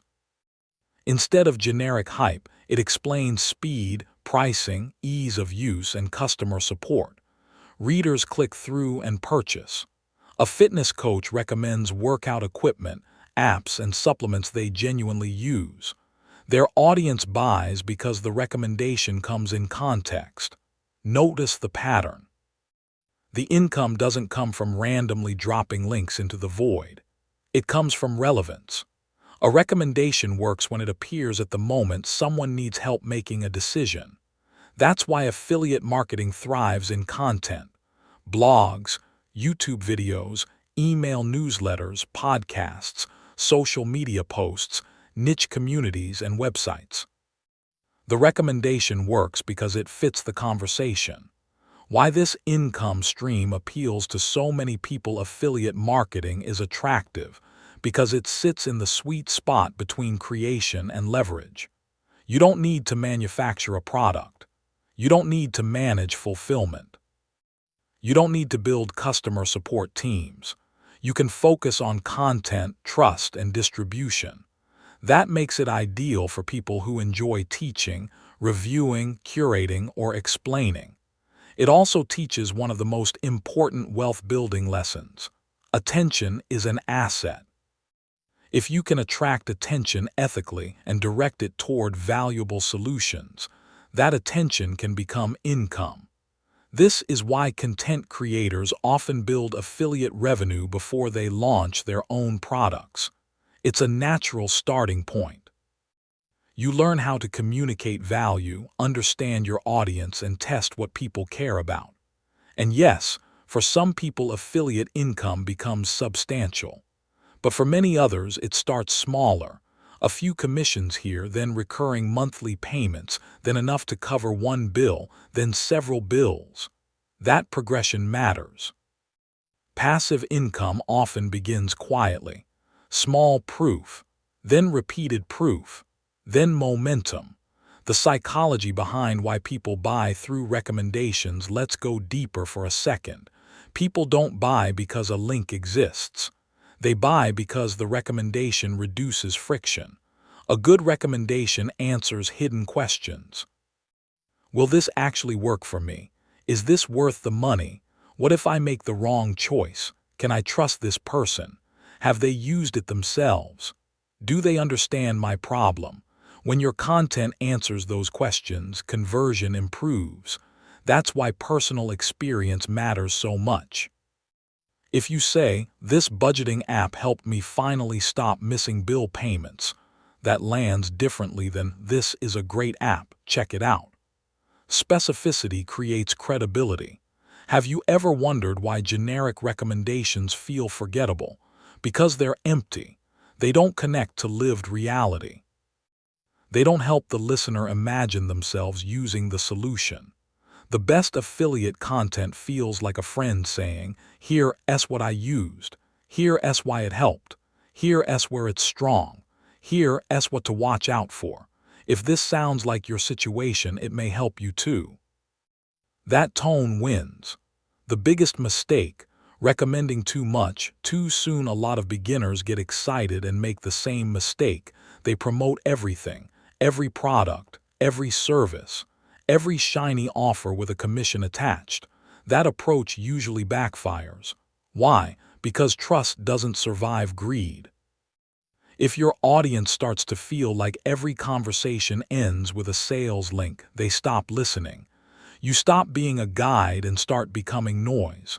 A better approach is to recommend fewer things more thoughtfully.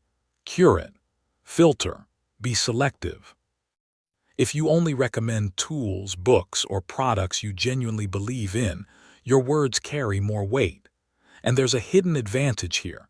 Fewer recommendations often lead to better results. Why? Because strong alignment beats volume. One well-matched product for the right audience can outperform 10 random promotions. Choosing the right affiliate products. So what should you recommend? Start with products you already use and trust. That's the easiest and most authentic place to begin. If you don't use many tools yet, think about products you know well enough to evaluate honestly. Could you stand behind them? Could you explain who they help and why? Good affiliate products usually have a few things in common. They solve a real problem. They have a solid reputation. They fit your audience naturally.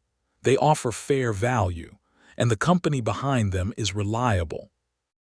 If the company is shady, if the product is weak, or if the customer experience is poor, your commission won't be worth the damage to your credibility. This is one of the most important rules in the chapter. Never rent out your trust cheaply. Trust takes a long time to build. A bad recommendation can damage it in a day. Platforms where affiliate marketing can work. Affiliate marketing can work on many platforms, but the key is matching the platform to your style and audience. If you like writing, blog posts, newsletters, and SEO content can work beautifully. If you're comfortable on camera, YouTube reviews, tutorials, and what I use videos are powerful. If you enjoy audio, podcasts can create intimate trust over time. If you're active on social media, short-form content can drive awareness, though it often works best when supported by deeper content elsewhere. The format matters less than the relationship. Ask yourself, where do I communicate most naturally? Where can I be useful consistently? Where does my audience already pay attention? Build there. You do not need to be everywhere. You need to be believable somewhere. Actionable steps to start affiliate marketing today. If you want to start, here's a practical roadmap. First, make a list of products or services you already use and genuinely recommend. Think tools, software, books, financial platforms, educational resources, gear, memberships, or apps. Second, check whether those companies offer affiliate programs. Many do, either directly or through affiliate networks. Third, choose a niche or theme. Don't be random. The clearer your focus, the easier it is for people to trust your recommendations. For example, personal finance tools, creator gear, productivity systems, fitness tools, remote work software, small business resources, parenting tools, travel gear. Fourth, create useful content around decisions people are already making. This could be best budgeting tools for beginners, how I track my spending each month, the gear I use to record videos, my favorite tools for freelancers, 3 books that changed how I think about money. Notice the difference. You are not creating ads. You are creating guidance. Fifth, disclose your affiliate relationship clearly. Don't hide it. Transparency builds trust. Sixth, track what performs, which links get clicks, which recommendations convert, which content actually helps people. Learn from the data without becoming robotic. Seventh, focus on long-term assets. A helpful YouTube video, blog post, or email sequence can keep generating commissions over time. That's where the passive part begins to show up. Eighth, stay patient. Your first few commissions may feel small. That's fine. Small proof matters. It means the system works. How to make affiliate marketing feel natural, not salesy. This is a big one. If promoting affiliate products makes you uncomfortable, try this mental shift. You are not trying to convince everyone. You are trying to help the right person make a better decision. That changes your tone immediately. You don't have to oversell. You don't have to pretend a product is perfect. You don't have to force urgency. Just be useful. Explain what the product does. Explain why you like it. Explain who it's best for. Explain what alternatives might fit other people better. Paradoxically, this honesty often increases conversions. Why? Because people feel respected. Nobody likes being pushed. People like being guided. The long-term opportunity affiliate marketing can start as a side stream of income, but it can also become the foundation of a larger ecosystem. Maybe affiliate content helps you build an audience. That audience later buys your digital products. Then maybe you launch a course, newsletter, or community. Now affiliate income becomes one part of a broader asset base. This is how wealth compounds in the digital world. One stream supports another. One asset feeds the next, and it often begins with something simple, a trusted recommendation. That's why this chapter matters. Affiliate marketing is not just about earning commissions. It's about learning how trust, attention, usefulness, and consistency turn into income. When done right, it teaches you one of the most valuable lessons in business. People will pay attention to the person who helps them make better choices. If you become that person, honest, useful, selective, clear, then recommending what you trust can become more than a side hustle. It can become an asset. One link, one piece of content, one helpful recommendation at a time. Chapter 8, Peer-to-Peer Lending and Private Notes. Make your money act like a bank. Have you ever wondered why banks seem to make money no matter what's happening in the economy? People borrow. Banks collect interest. People miss payments. Banks add fees. People finance cars, homes, businesses, and personal expenses. And all along, the bank sits in the middle of the transaction, turning capital into cash flow. Now think about this. Most people spend their lives paying interest. Very few spend their lives collecting it. That one difference says a lot about how wealth works. The wealthy often understand something the average person misses. There is power in owning the debt, not just carrying it. That's what this chapter is about.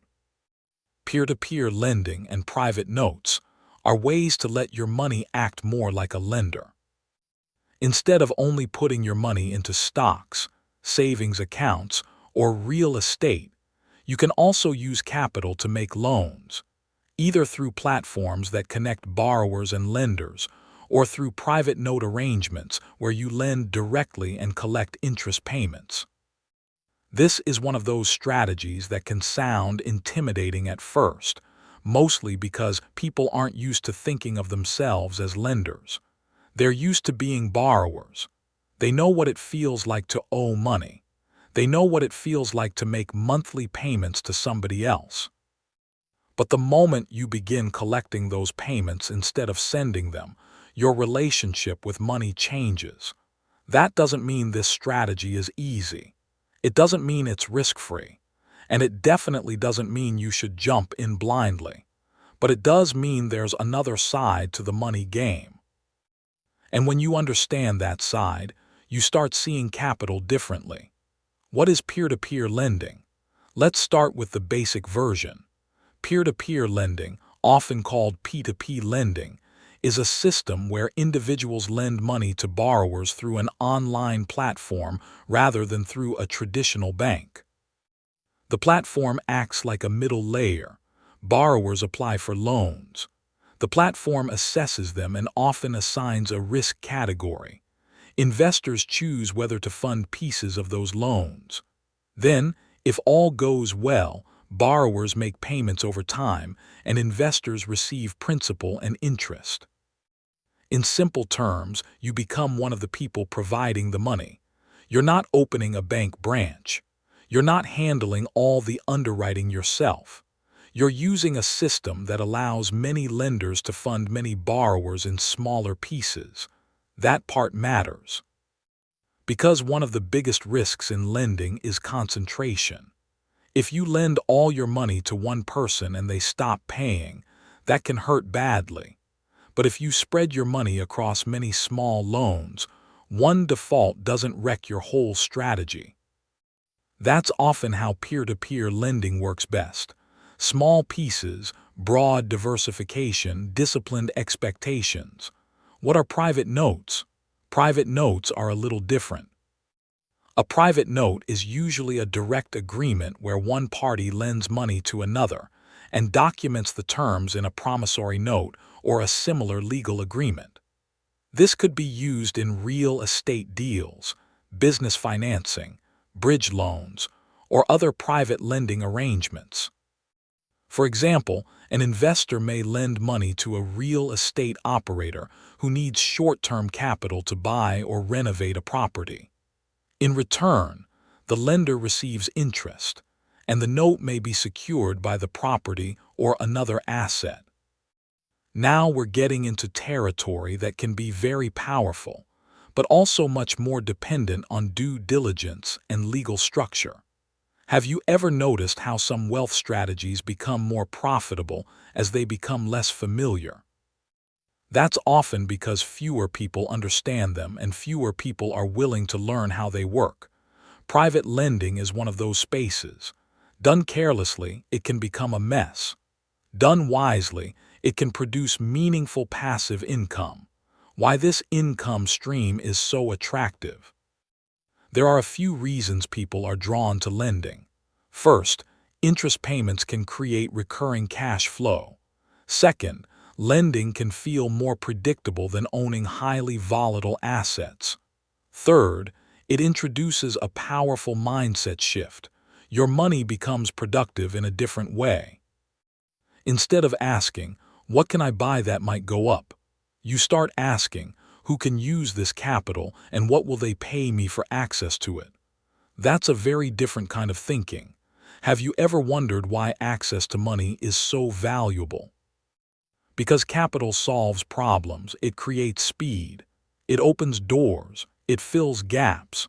People who need money and can use it productively are often willing to pay for that access. That's why banks exist. That's why lenders exist. That's why interest exists.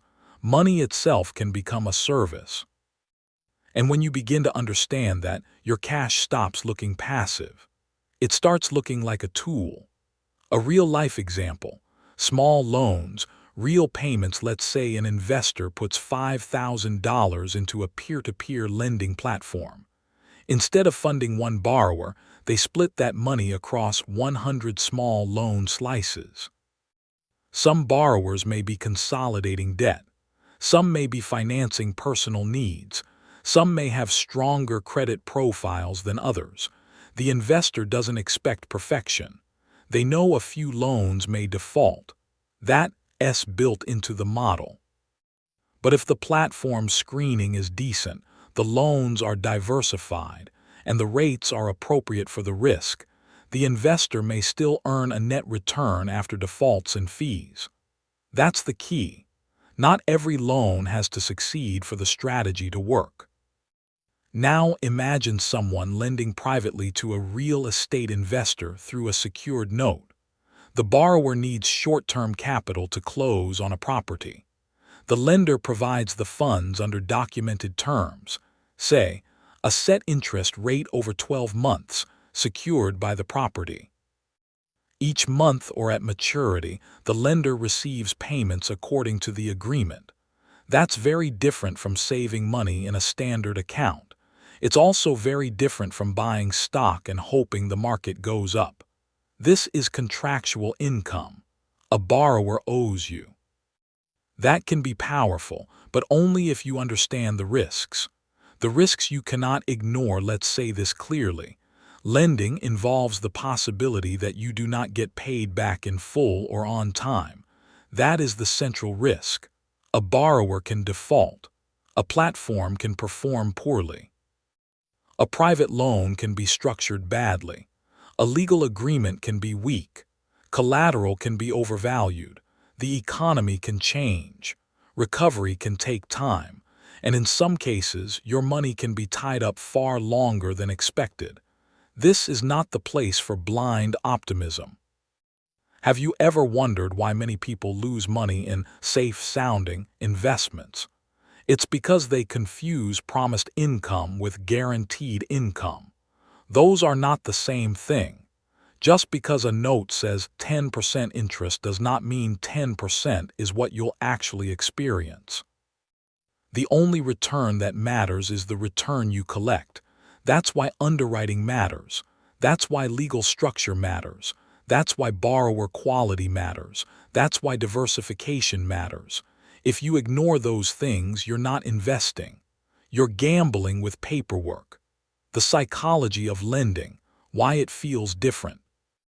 There's something psychologically interesting about lending. When you own stocks, you're often hoping for growth. When you own rental property, you're thinking about income, expenses, and appreciation. When you lend money, your thinking becomes more defensive and contractual. You start asking, what could go wrong? What protects me if it does? What is the borrower's track record? What backs this loan? How likely am I to be repaid? What happens if they're late? What is my downside? That mindset is healthy.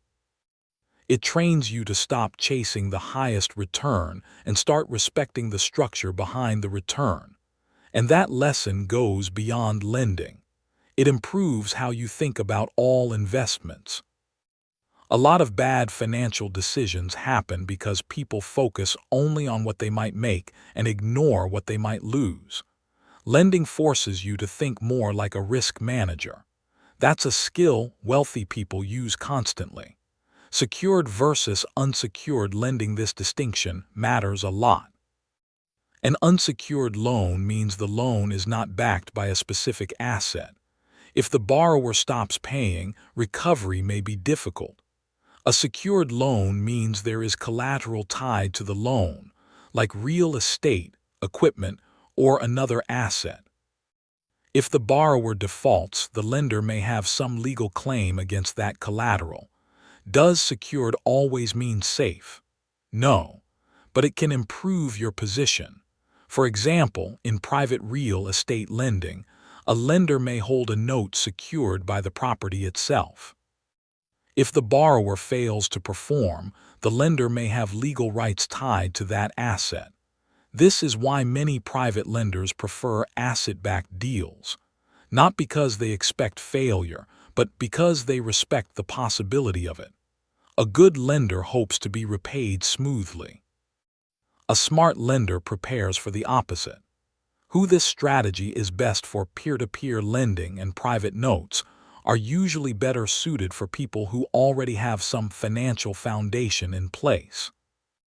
If you're drowning in credit card debt, have no emergency fund, and are still trying to stabilize your monthly budget, this probably should not be your first move. Why? Because lending works best when your capital is patient and your judgment is disciplined. Desperation and complex investing rarely mix well. This strategy may make more sense for someone who has emergency savings, has reduced high-interest debt, understands basic investing, wants to diversify passive income streams, and is willing to do due diligence. Private notes in particular often require more caution, more legal review, and more understanding of the borrower and the deal. You do not have to start here. You can grow into it. Actionable steps to start carefully. If this chapter has sparked your interest, the smartest next move is not to rush into a deal. The smartest move is to learn slowly and protect your downside. Start by understanding your risk tolerance. How would you feel if one loan defaulted? How much capital can you truly afford to tie up? Are you seeking higher income, diversification, or just exploring? Then research reputable platforms if you're interested in peer-to-peer lending. Look at loan performance history, fees, borrower screening, default rates, and what happens when borrowers miss payments. If you decide to participate, start small, very small. Treat your first investments as tuition, not a shortcut to riches. Diversify across many loans if you're using a platform. Don't let one borrower determine your result. If you're considering private notes, slow down even more. Work with legal professionals. Understand the documentation. Know whether the note is secured. Verify collateral. Review title, insurance, and the borrower's track record. Never rely only on someone's confidence or charisma. That last point matters more than people realize. Many private lending mistakes happen because the borrower sounded convincing. Confidence is not collateral. Charm is not due diligence. Urgency is not safety. Ask hard questions. Get documents. Verify independently. Respect your capital. How lending can fit into a bigger wealth plan. Lending does not need to become your entire strategy. It can be one part of a broader passive income portfolio. You might have dividend stocks for equity income, REITs for real estate exposure, high-yield cash for liquidity, bonds for stability, digital products for scalable income, and lending for interest-based returns. That's the bigger picture. You are building streams, not betting your future on one stream. And this chapter adds a unique one: income from being the lender. That matters because every time you receive interest, you are participating in a financial model that has created wealth for centuries. Not by consuming debt, by owning it. The deeper lesson. There's a mindset shift hidden inside this chapter that may be bigger than the strategy itself. Most people are trained to think of money as something they spend or save. Wealthy people often learn to think of money as something they deploy. That one word, deploy, changes everything. To deploy capital means to send it out with purpose, to expect a return, to structure risk, to make money productive. Peer-to-peer lending and private notes are one example of that mindset in action. Your money is not just sitting there, it is working under terms. And even if this never becomes your primary strategy, understanding it makes you financially sharper. It teaches you to think like a lender. It teaches you to respect contracts, risk, and cash flow. It teaches you that capital has value beyond what it can buy. So ask yourself this: what would happen if you stopped seeing money only as something that leaves your hands and started seeing it as something that can return with interest? That is the heart of lending. Not hype, not fantasy. Just the old, powerful truth that capital, used wisely, can behave like a business. And when your money starts acting like a bank, your financial life starts playing a very different game. Chapter 9: Automated Online Businesses. Build systems that sell without you. Have you ever bought something online at midnight while the seller was asleep? Maybe it was a t-shirt, a phone case, a course, a planner, a niche tool, a downloadable template, a subscription, a kitchen gadget, a piece of art, a book. You clicked a button, your payment went through, the order was confirmed. And somewhere, a business made money without its owner personally showing up in that moment. That's the kind of business people dream about.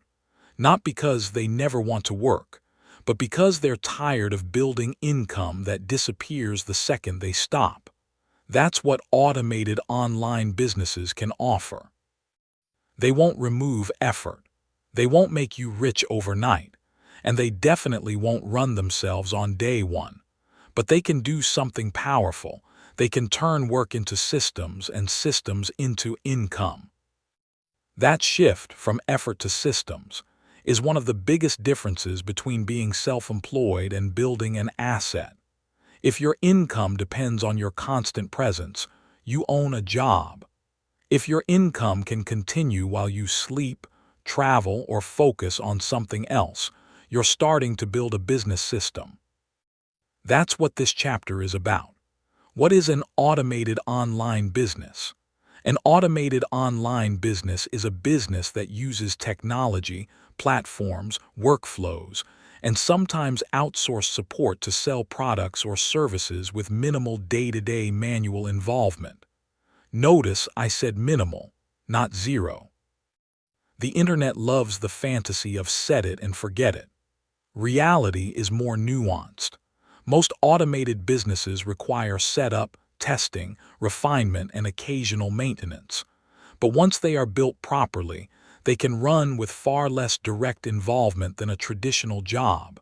Examples include print-on-demand stores, dropshipping businesses, content websites earning ad revenue, subscription businesses, automated digital product stores, online marketplaces, membership sites, software tools, and niche e-commerce systems with outsourced fulfillment.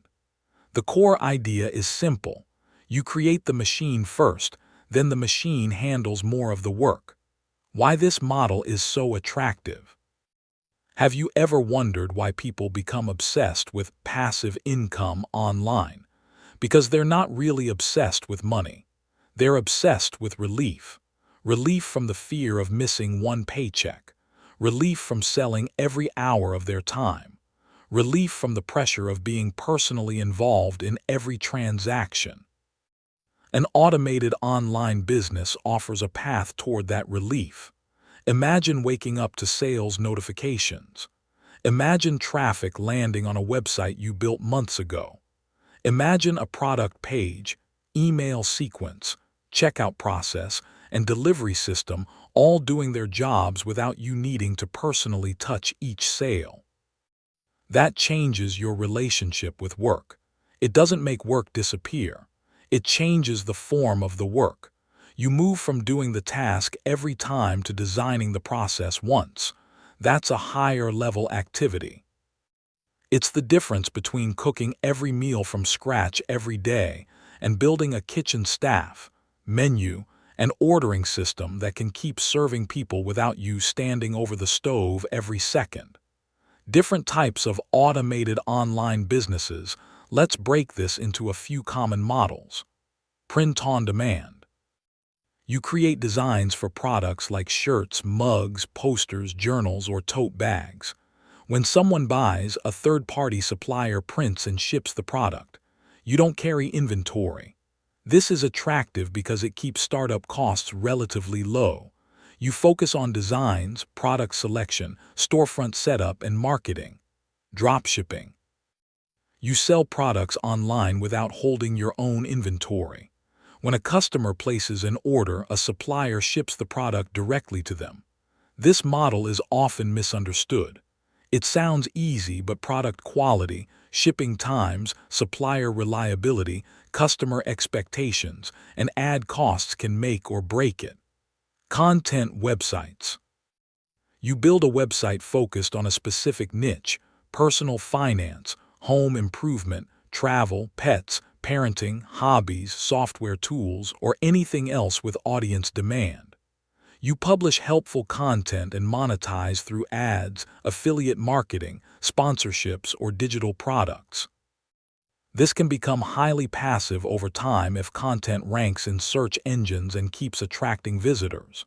Subscription and membership businesses. You create something people pay for monthly: exclusive content, community access, templates, research, coaching resources, software, or education.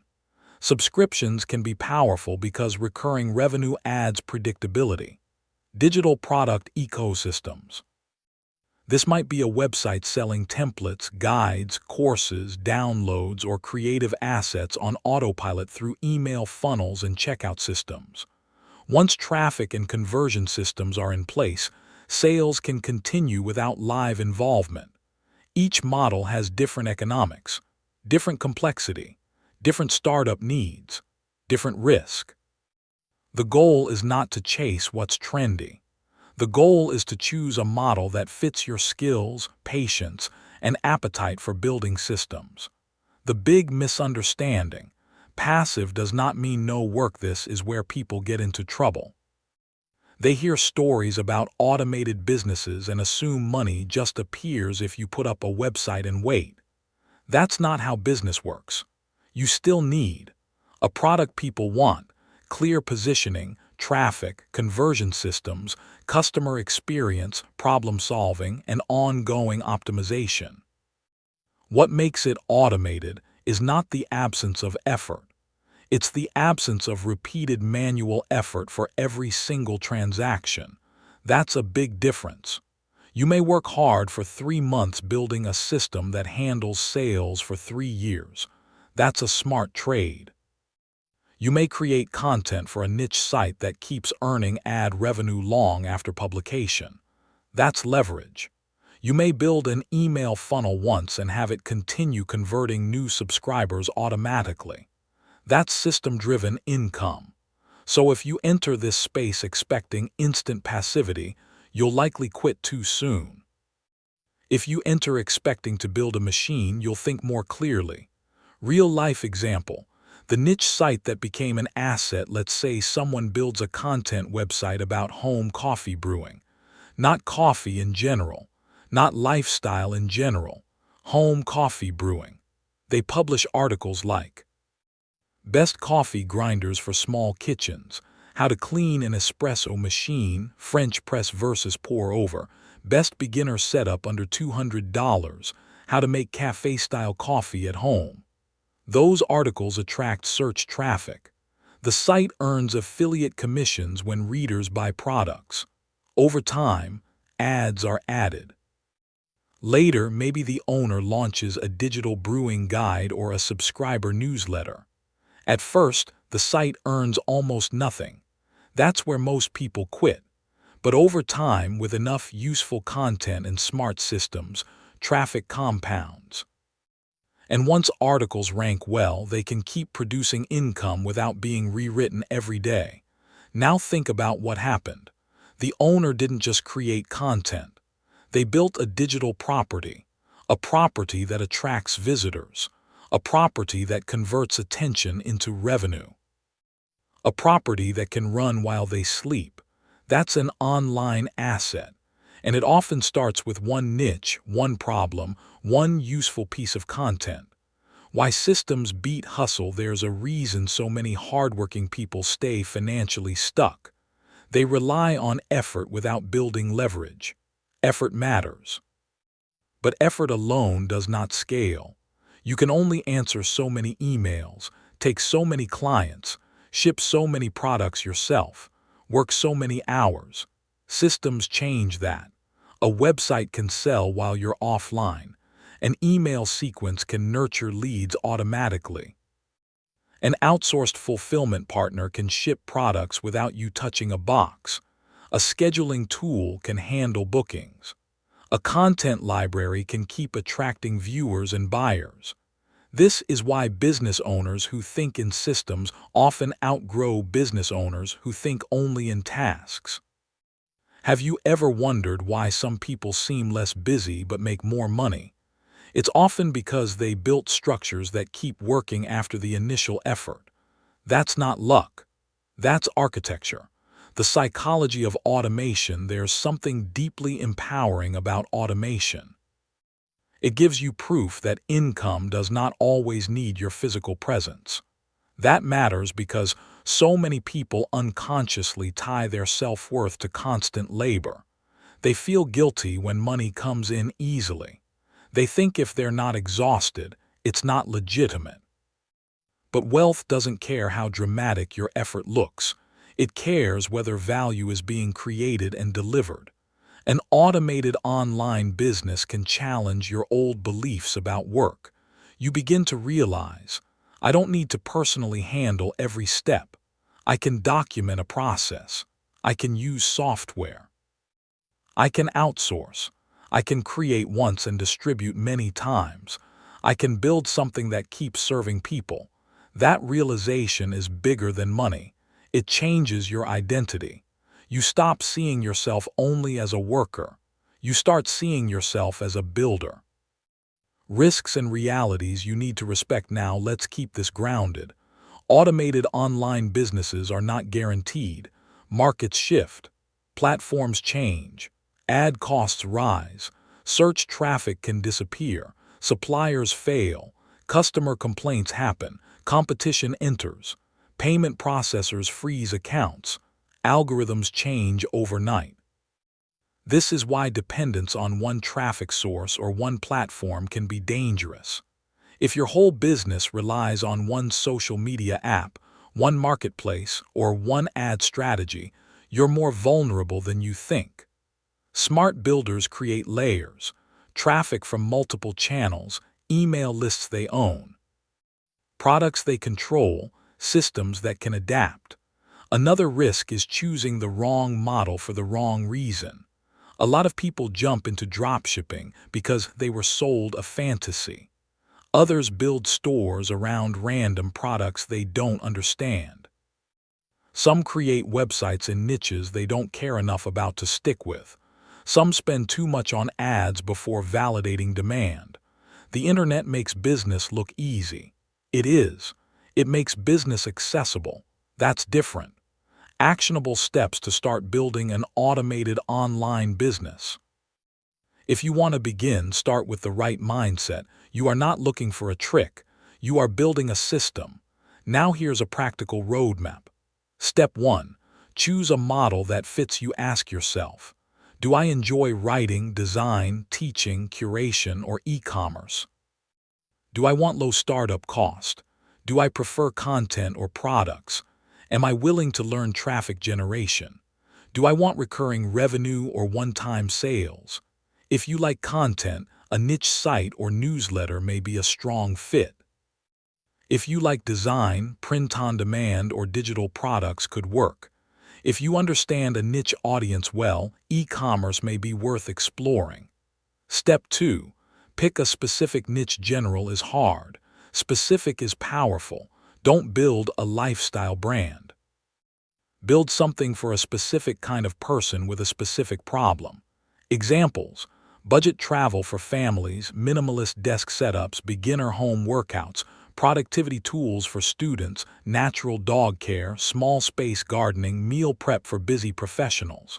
Specificity makes marketing easier and trust stronger. Step 3. Validate demand. Before building a giant system, check whether people care. Search what people are already asking. Look at forums, comments, search suggestions, product reviews, and marketplaces. Are people buying in this niche? Are they asking the same questions repeatedly? Are there existing businesses proving demand? You do not need a new market. You need a useful angle. Step 4. Build the basic machine. This may include a website or storefront, product pages, checkout system, email capture, welcome email sequence, delivery system, customer support process, analytics, and traffic strategy. Don't overcomplicate it. Version 1 should work, not impress. Step 5. Create traffic. No business. Traffic can come from search engines, YouTube, social media, Pinterest, email, ads, communities, or partnerships. Choose 1 or 2 channels and get competent before chasing all of them. Step 6. Automate the repeatable parts. Use tools for email delivery, order routing, scheduling, customer responses, and analytics. Create templates, document workflows, outsource repetitive tasks when possible. Automation is often less about software and more about clarity. If you can describe the task clearly, you can often systemize it. Step 7. Improve based on reality. Watch what happens. Where do people drop off? which pages convert, which products sell, which content attracts buyers, which customer questions repeat. Those patterns tell you where to refine the system. Why starting small is a superpower. A lot of people fail because they try to build a massive online empire before earning their first dollar. That's ego mixed with impatience. Start smaller. One product, one niche, one funnel, one website, one traffic source, one simple system. Why? Because small systems teach you faster. They cost less to test. They reveal real customer behavior, and they build confidence through proof. Your first automated business does not need to become your forever business. It just needs to teach you how systems make money. That lesson compounds. What this chapter is really about. Yes, it's about automated online businesses, but deeper than that, it's about escaping the trap of one-to-one income. 1 hour for $1, one task for one payment. 1 day off means 1 day unpaid. That model can work, but it creates pressure. Systems reduce pressure. When you build an online business that sells without your direct involvement in every moment, you create something incredibly valuable. Distance between your time and your income. That distance is where freedom begins. Not fantasy freedom. Not never work again freedom. Real freedom. The freedom to step away for a day without everything stopping. The freedom to earn from assets you've built. The freedom to use your best energy to improve the machine instead of operating every part manually. That's what automated online businesses can offer. And if you're willing to think like a builder, stay patient through the setup, and respect the reality behind the dream, this can become one of the most scalable and rewarding income streams you ever create. So ask yourself, what system could you build today that might still be selling for you a year from now? That question is worth more than most people realize. Chapter 10. Royalties, Licensing, and Intellectual Property. Get paid for what you create. Have you ever wondered why one song can keep paying someone for decades? Or why a book written years ago can still generate income today? Why a photograph taken once can be licensed over and over? Why software built by a small team can keep making money long after the coding sprint is over? Why an invention, a design, a phrase, a framework, a formula, a character, a lesson, or an idea can outturn years of labor? Because creation can become ownership. And ownership can become income. That's the heart of this chapter. Royalties, licensing, and intellectual property may sound like things reserved for celebrities, best-selling authors, major artists, or giant tech companies. But the truth is much more exciting than that. In today's world, ordinary people can create intellectual property too. A writer can publish. A musician can license music. A photographer can license images. A developer can sell software. A designer can license graphics. An educator can package lessons. An inventor can protect a product. A creator can trademark a brand. A business owner can build systems and content that others pay to use. This is one of the most scalable forms of passive income because it starts with something that costs almost nothing to produce at the core. An idea. Not a random idea. A useful, marketable, protectable, distributable idea. That's what intellectual property really is. It's creativity with ownership attached. What are royalties and licensing? Let's keep this simple. A royalty is a payment you receive when someone uses, sells, streams, performs, publishes, or distributes your creation under agreed terms. Licensing means you give someone permission to use your intellectual property in a specific way, often in exchange for a fee or royalty. So if you write a book and it sells, you may earn royalties. If you compose music and it gets streamed, performed, or licensed in a video, you may earn royalties. If you create a stock photo and businesses use it under license, you may earn income. If you invent a product and license the patent, you may earn royalties.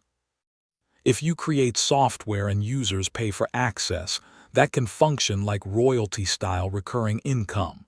If you own a brand or character and others pay to use it, that's licensing. Notice the pattern. You create once. You retain ownership. Others pay to use, distribute, or benefit from what you created. That's an incredible model. You are no longer selling only labor. You are selling access to an asset born from your mind. Why intellectual property is so powerful. Have you ever noticed how physical things wear out, but ideas can scale almost endlessly? A house can only rent to one tenant per unit. A car can only be driven by one person at a time. Your time can only be sold once. But a song can be streamed millions of times. A digital illustration can be licensed globally. A course can be purchased repeatedly. A software tool can serve thousands of users. A book can sell while you sleep in different countries. A system you designed can outlive your active involvement. That's the power of intellectual property. It can break the old rule that income must be tied directly to presence. And for many people, this chapter is the moment where they realize, my creativity is not just self-expression. It can also be an asset. That is a major mental shift. Most people were trained to think of creativity as optional, artistic, maybe even impractical. But in the modern economy, creativity can be monetized, protected, duplicated, distributed, and licensed. That means your mind can become one of your strongest income-producing tools. Real-life examples of intellectual property generating income. Let's make this real. A photographer uploads a portfolio of business-friendly images to licensing platforms. Companies buy the right to use those photos in websites, ads, or publications. One photo may generate income multiple times. A musician creates instrumental tracks and licenses them for podcasts, YouTube videos, advertisements, and short films. One track may be used by many creators over the years. An author writes a book once. It sells in print, ebook, and audiobook formats. Later, the content may be licensed for translation or adapted into a course. One idea becomes multiple income streams. A software developer creates a simple productivity app that solves a niche problem. Users pay monthly or annually. The software continues earning long after the initial build. A designer creates icon packs, fonts, templates, or illustrations that are licensed for use by businesses and creators around the world.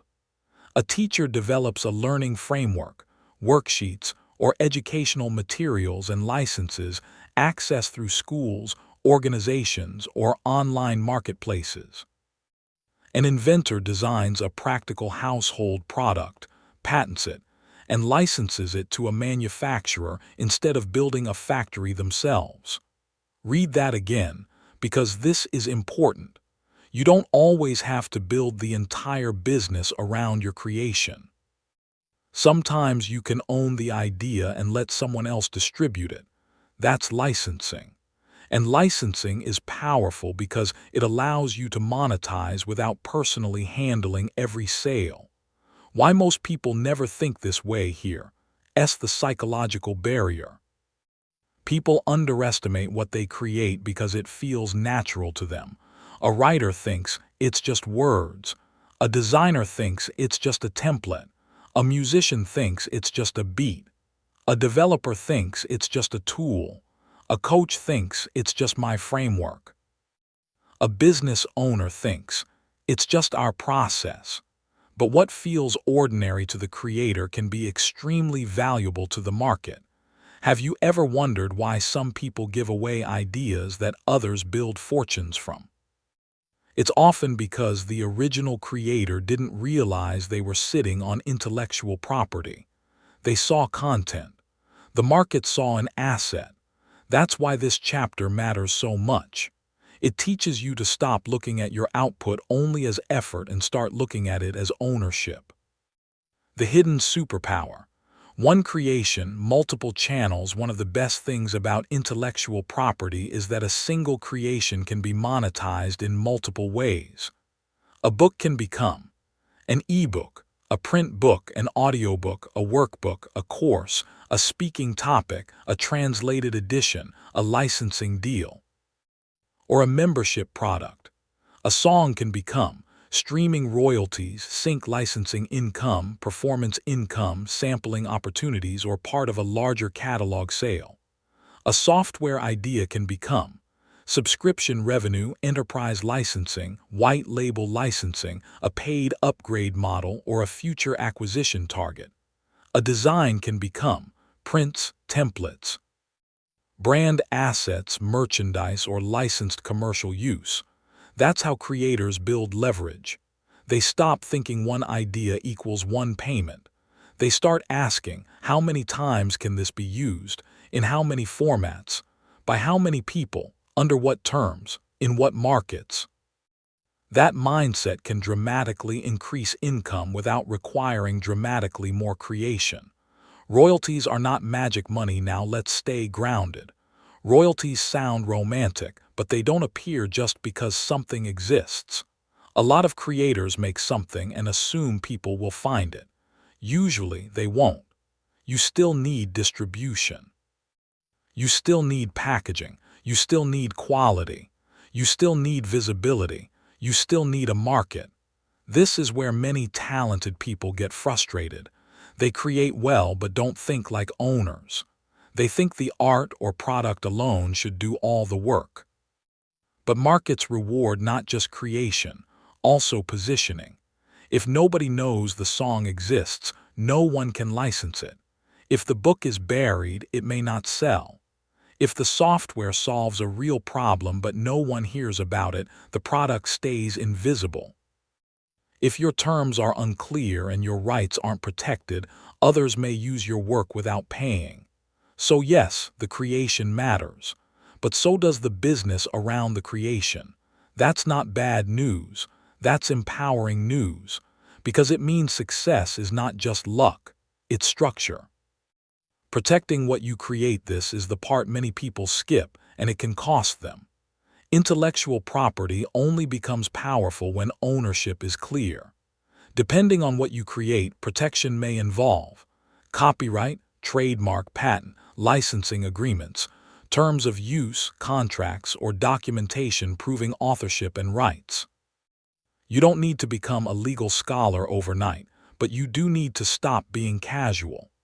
If you create valuable content, designs, software, educational material, music, systems, brand assets, or inventions, it's worth learning the basics of what legal protections apply. A song you wrote is different from a logo you designed. A software tool is different from a product invention. A course is different from a brand name.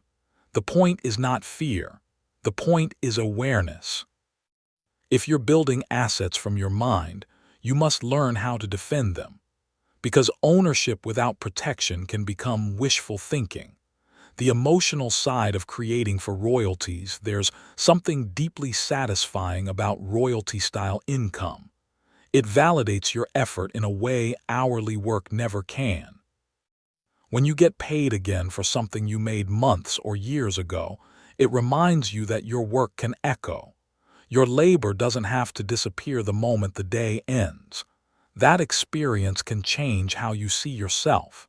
You stop seeing creativity as a luxury. You start seeing it as infrastructure. But there's another emotional challenge too: patience. Royalties often take time. Books may take time to find readers. Music catalogs may grow slowly. Licensing relationships may develop gradually. Software may need iterations. Design assets may need a library before sales become consistent. That delay discourages people.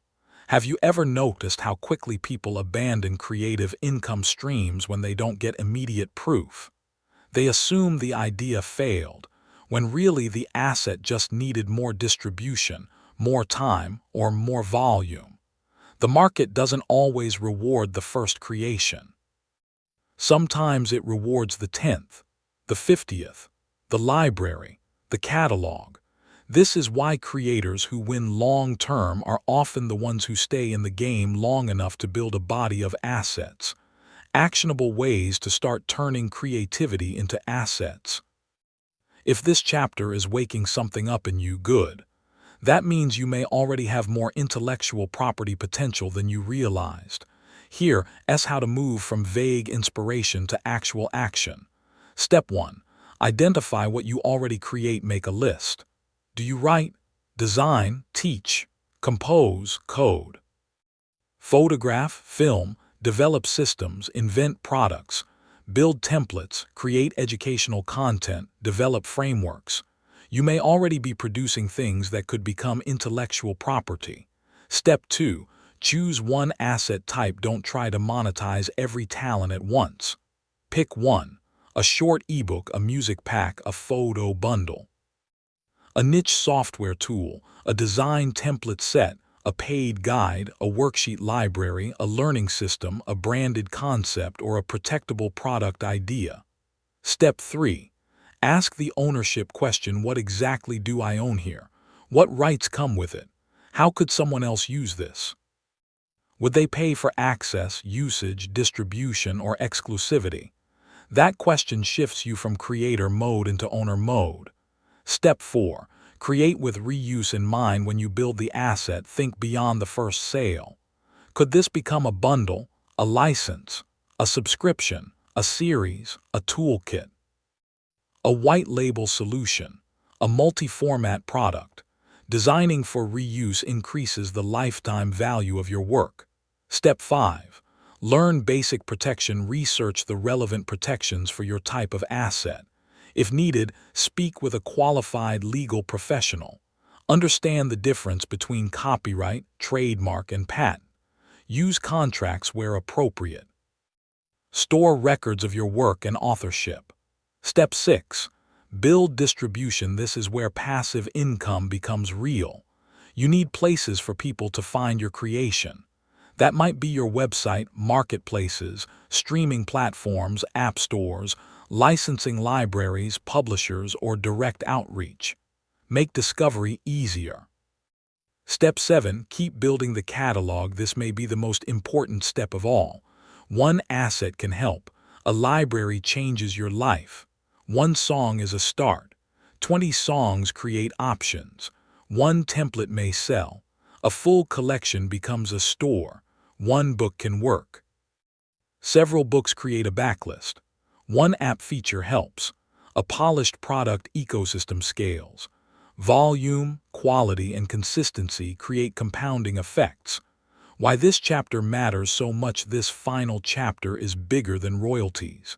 It's about understanding that some of the most powerful assets you can own are invisible. They don't sit in a driveway. They don't hang on a wall. They don't always look like traditional investments. But they can produce real money for years, sometimes for generations. A strong intellectual property asset can outlive your labor. It can travel further than you can. It can serve more people than you can meet. It can keep paying long after the initial burst of effort is over. That is profound. Because once you understand this, you stop seeing creativity as separate from wealth building. You realize creativity can be wealth building. So ask yourself, what have you created, or what could you create that might deserve ownership instead of just applause? What idea, system, lesson, design, story, tool, or invention could become an asset? What would change if you treated your mind not just as a source of effort, but as a source of equity? That's the deeper lesson here. You do not have to choose between being creative and being financially smart. You can be both. And when you create something useful, protect it, and let the world pay to use it, you step into one of the most scalable forms of passive income there is. You get paid for what you create. Not once, but again and again. Conclusion: build your passive income machine one asset at a time. Have you ever looked at someone who seems financially calm and thought, what do they know that I do? Not necessarily richer on the surface, not louder, not flashier, just calmer. They don't panic as easily when bills hit. They don't seem trapped by every economic headline. They don't look like one emergency away from falling apart. They carry themselves differently. A lot of the time, the answer is not that they make dramatically more money. It's that they built a different relationship with money. They learned to stop depending on one source. They learned to stop treating every dollar as something to spend. They learned to buy, build, or own things that produce income. That's what this entire audiobook has been about. Not fantasy. Not overnight wealth. Not some shortcut that magically removes effort from life. This has been about a quieter, stronger idea. You can build financial freedom by collecting assets that pay you, one at a time, step by step, decision by decision. That may not sound glamorous in a world addicted to speed, but that's how real wealth is often built. Not through one giant moment, through repeated behavior. A dividend stock here, a high-yield savings account there, a REIT, a bond fund, a digital product, a rental property, a trusted affiliate system, a private note, an automated online business, a royalty-generating asset. At first, these may seem like separate ideas, but they're really different parts of the same machine. Each one is a small worker. Each one carries a little bit of financial weight. Each one reduces how much pressure sits entirely on your back. And when enough of those workers are in place, your life changes. The big lesson: most people build bills, not assets. Think about how most people live. They get paid. They pay rent or a mortgage. They make a car payment. They pay insurance, subscriptions, food, utilities, credit cards, phone bill, streaming services, school costs, repairs, more debt, more spending. Then they repeat the cycle next month. There is no judgment in that. That's the system most people were taught. But there is a problem hiding inside it. If every dollar that enters your life immediately leaves your life, then your financial life becomes fragile. It depends on constant effort, constant income, constant motion. Have you ever wondered why so many hardworking people still feel poor? Because effort alone is not the same as ownership. You can be disciplined and still feel pressure if everything in your life takes money but nothing produces it. That is why assets matter so much. Assets interrupt the cycle. Assets create support. Assets begin carrying some of the burden. And once that begins, the emotional weight of money starts to shift. Why passive income is really about reducing pressure. A lot of people hear passive income and think of luxury. But the first gift passive income gives you usually isn't luxury. It's relief. Relief from always feeling behind. Relief from the fear that one setback will ruin everything. Relief from the idea that your paycheck is your only lifeline. That relief matters, because money stress affects more than money. It affects your sleep, your confidence, your patience, your relationships, your health, your choices. A person with no margin makes different decisions than a person with a little breathing room. When you begin building passive income, even small amounts, you start buying back peace of mind. Maybe the first asset earns enough to cover your phone bill. Then another helps pay for groceries. Then another offsets insurance. Then another contributes to savings. Then another helps attack debt. Then another pays for a piece of your housing cost. This is how pressure gets reduced, not always all at once, but piece by piece. And reduced pressure is not just a financial benefit. It's a psychological benefit. It lets you think more clearly. It helps you act less desperately. It gives you more patience and more control. Debt, the silent enemy of wealth building. We can't finish this audiobook without talking honestly about debt.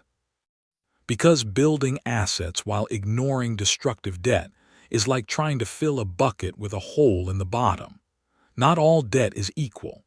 Debt used wisely to acquire productive assets can sometimes accelerate wealth. A mortgage on a cash-flowing rental property is not the same as high-interest credit card debt used for consumption. Borrowing to build an asset is different from borrowing to support a lifestyle. That distinction matters. Consumer debt often steals your future income. It locks tomorrow's paycheck into yesterday's decisions. It reduces your flexibility. It makes emergencies worse. It keeps you stuck in reaction mode. Have you ever noticed how hard it is to build wealth when your money is always being dragged backward? That's what bad debt does. It drains momentum. So while you're building passive income streams, keep asking, which debts are helping me build? Which debts are quietly suffocating me? The more you reduce high-interest, non-productive debt, the more cash flow you reclaim. And reclaimed cash flow can become investment fuel. That's how the game changes. You stop feeding liabilities and start funding assets. Why most people quit too early. This is one of the hardest truths in money. Most passive income streams feel small in the beginning. A dividend payment may look tiny. Interest from a high-yield account may feel unimpressive at first. A digital product may only make a few sales. An affiliate link may generate one small commission. A REIT may pay modest dividends. A content site may take months before traction shows up. A royalty stream may start painfully slow. That's where people get discouraged. They think, this isn't enough. This won't change my life. This is too small to matter. But have you ever wondered why some people eventually build real freedom while others stay stuck in the same pattern? Often it comes down to one thing. One group respects small beginnings. The other group dismisses them. Every meaningful passive income stream starts as a seed, not a tree. And if you keep digging up the seed every week to check whether it's becoming a forest, you'll never give it time to grow. That's why patience is not just a virtue in wealth building. It's a requirement. A real-life picture of how this builds over time. Imagine someone starts with almost nothing. They open a high-yield savings account and build their emergency fund. That gives them stability. They begin investing a small amount into dividend-paying funds. Now they're collecting tiny bits of income. They pay down high-interest debt. That increases monthly breathing room. They create a budgeting template and sell it online. A few sales come in. They start a niche blog or YouTube channel and add affiliate links for tools they actually use. More small income. They reinvest what they earn. They buy some REITs. Maybe later some bonds for balance. Eventually, maybe they save enough for a small rental property or begin participating in private lending. At first, the outside world sees nothing dramatic. No overnight breakthrough. No flashy headline. But beneath the surface, something powerful is happening. Their financial life is being rewired. They are no longer living on one line of income. They are building a web. That web becomes stronger every year. And that's what wealth often looks like in real life. Not explosive, but layered. The psychological shift that changes everything. If there's one change I hope this audiobook gives you, it's this. Stop asking only, how much do I earn? Start asking, how many assets are working for me? That question can change your future, because the wealthy often think differently about money. They don't just see dollars as spending power. They see dollars as workers, seed capital, tools, tiny employees that can be sent out to bring more dollars back. Most people spend money and then ask where it went. Investors deploy money and ask what it can produce. That is a deeper identity shift. You stop living only as a consumer. You become a builder, an owner, a system creator, a capital allocator. And once that switch flips in your mind, ordinary life starts to look different. A product becomes a business model. A paycheck becomes investment fuel. A skill becomes a digital asset. A savings account becomes a tool. A piece of property becomes a cash flow machine. A good idea becomes intellectual property. That's when wealth building stops feeling abstract. It becomes practical, visible, repeatable. Your action plan from here, so what do you actually do next? Keep this simple. 1. Get financially stable first. If your money is chaotic, bring order to it. Know what comes in. Know what goes out. Build your emergency fund. Stop financial leaks. Pay down the most destructive debt. You do not need perfection, you need control. 2. Choose one passive income stream to start, not 10. 1. Which one fits your current season? If you need safety, maybe it's a high-yield savings account. If you want a simple investing start, maybe it's dividend funds or REITs. If you have skills and creativity, maybe it's digital products or affiliate marketing. If you want long-term leverage, maybe it's an online business or intellectual property. The best first stream is not the one that sounds coolest. It's the one you will actually begin. 3. Automate what you can. Automate saving, automate investing, automate transfers, automate reinvestment, automate systems. Why? Because automation protects you from mood, from laziness, from distraction, from fear. You do not need to feel inspired every month if the system is already moving. 4. Reinvest early gains. When the first money comes in, don't rush to celebrate by spending it all. Use some of it to buy more assets. That is how the machine accelerates. Income buys assets. Assets create more income. More income buys more assets. That cycle is where momentum lives. 5. Track progress visibly. Write it down. How much passive income came in this month? What assets produced it? How much debt was reduced? How much was reinvested? Small numbers become motivating when you can see them stacking. 6. Build with patience, not ego. You do not need to impress anyone. You are not in a race. You are building a financial life, not a social media persona. Quiet progress is still progress. Boring consistency is still power.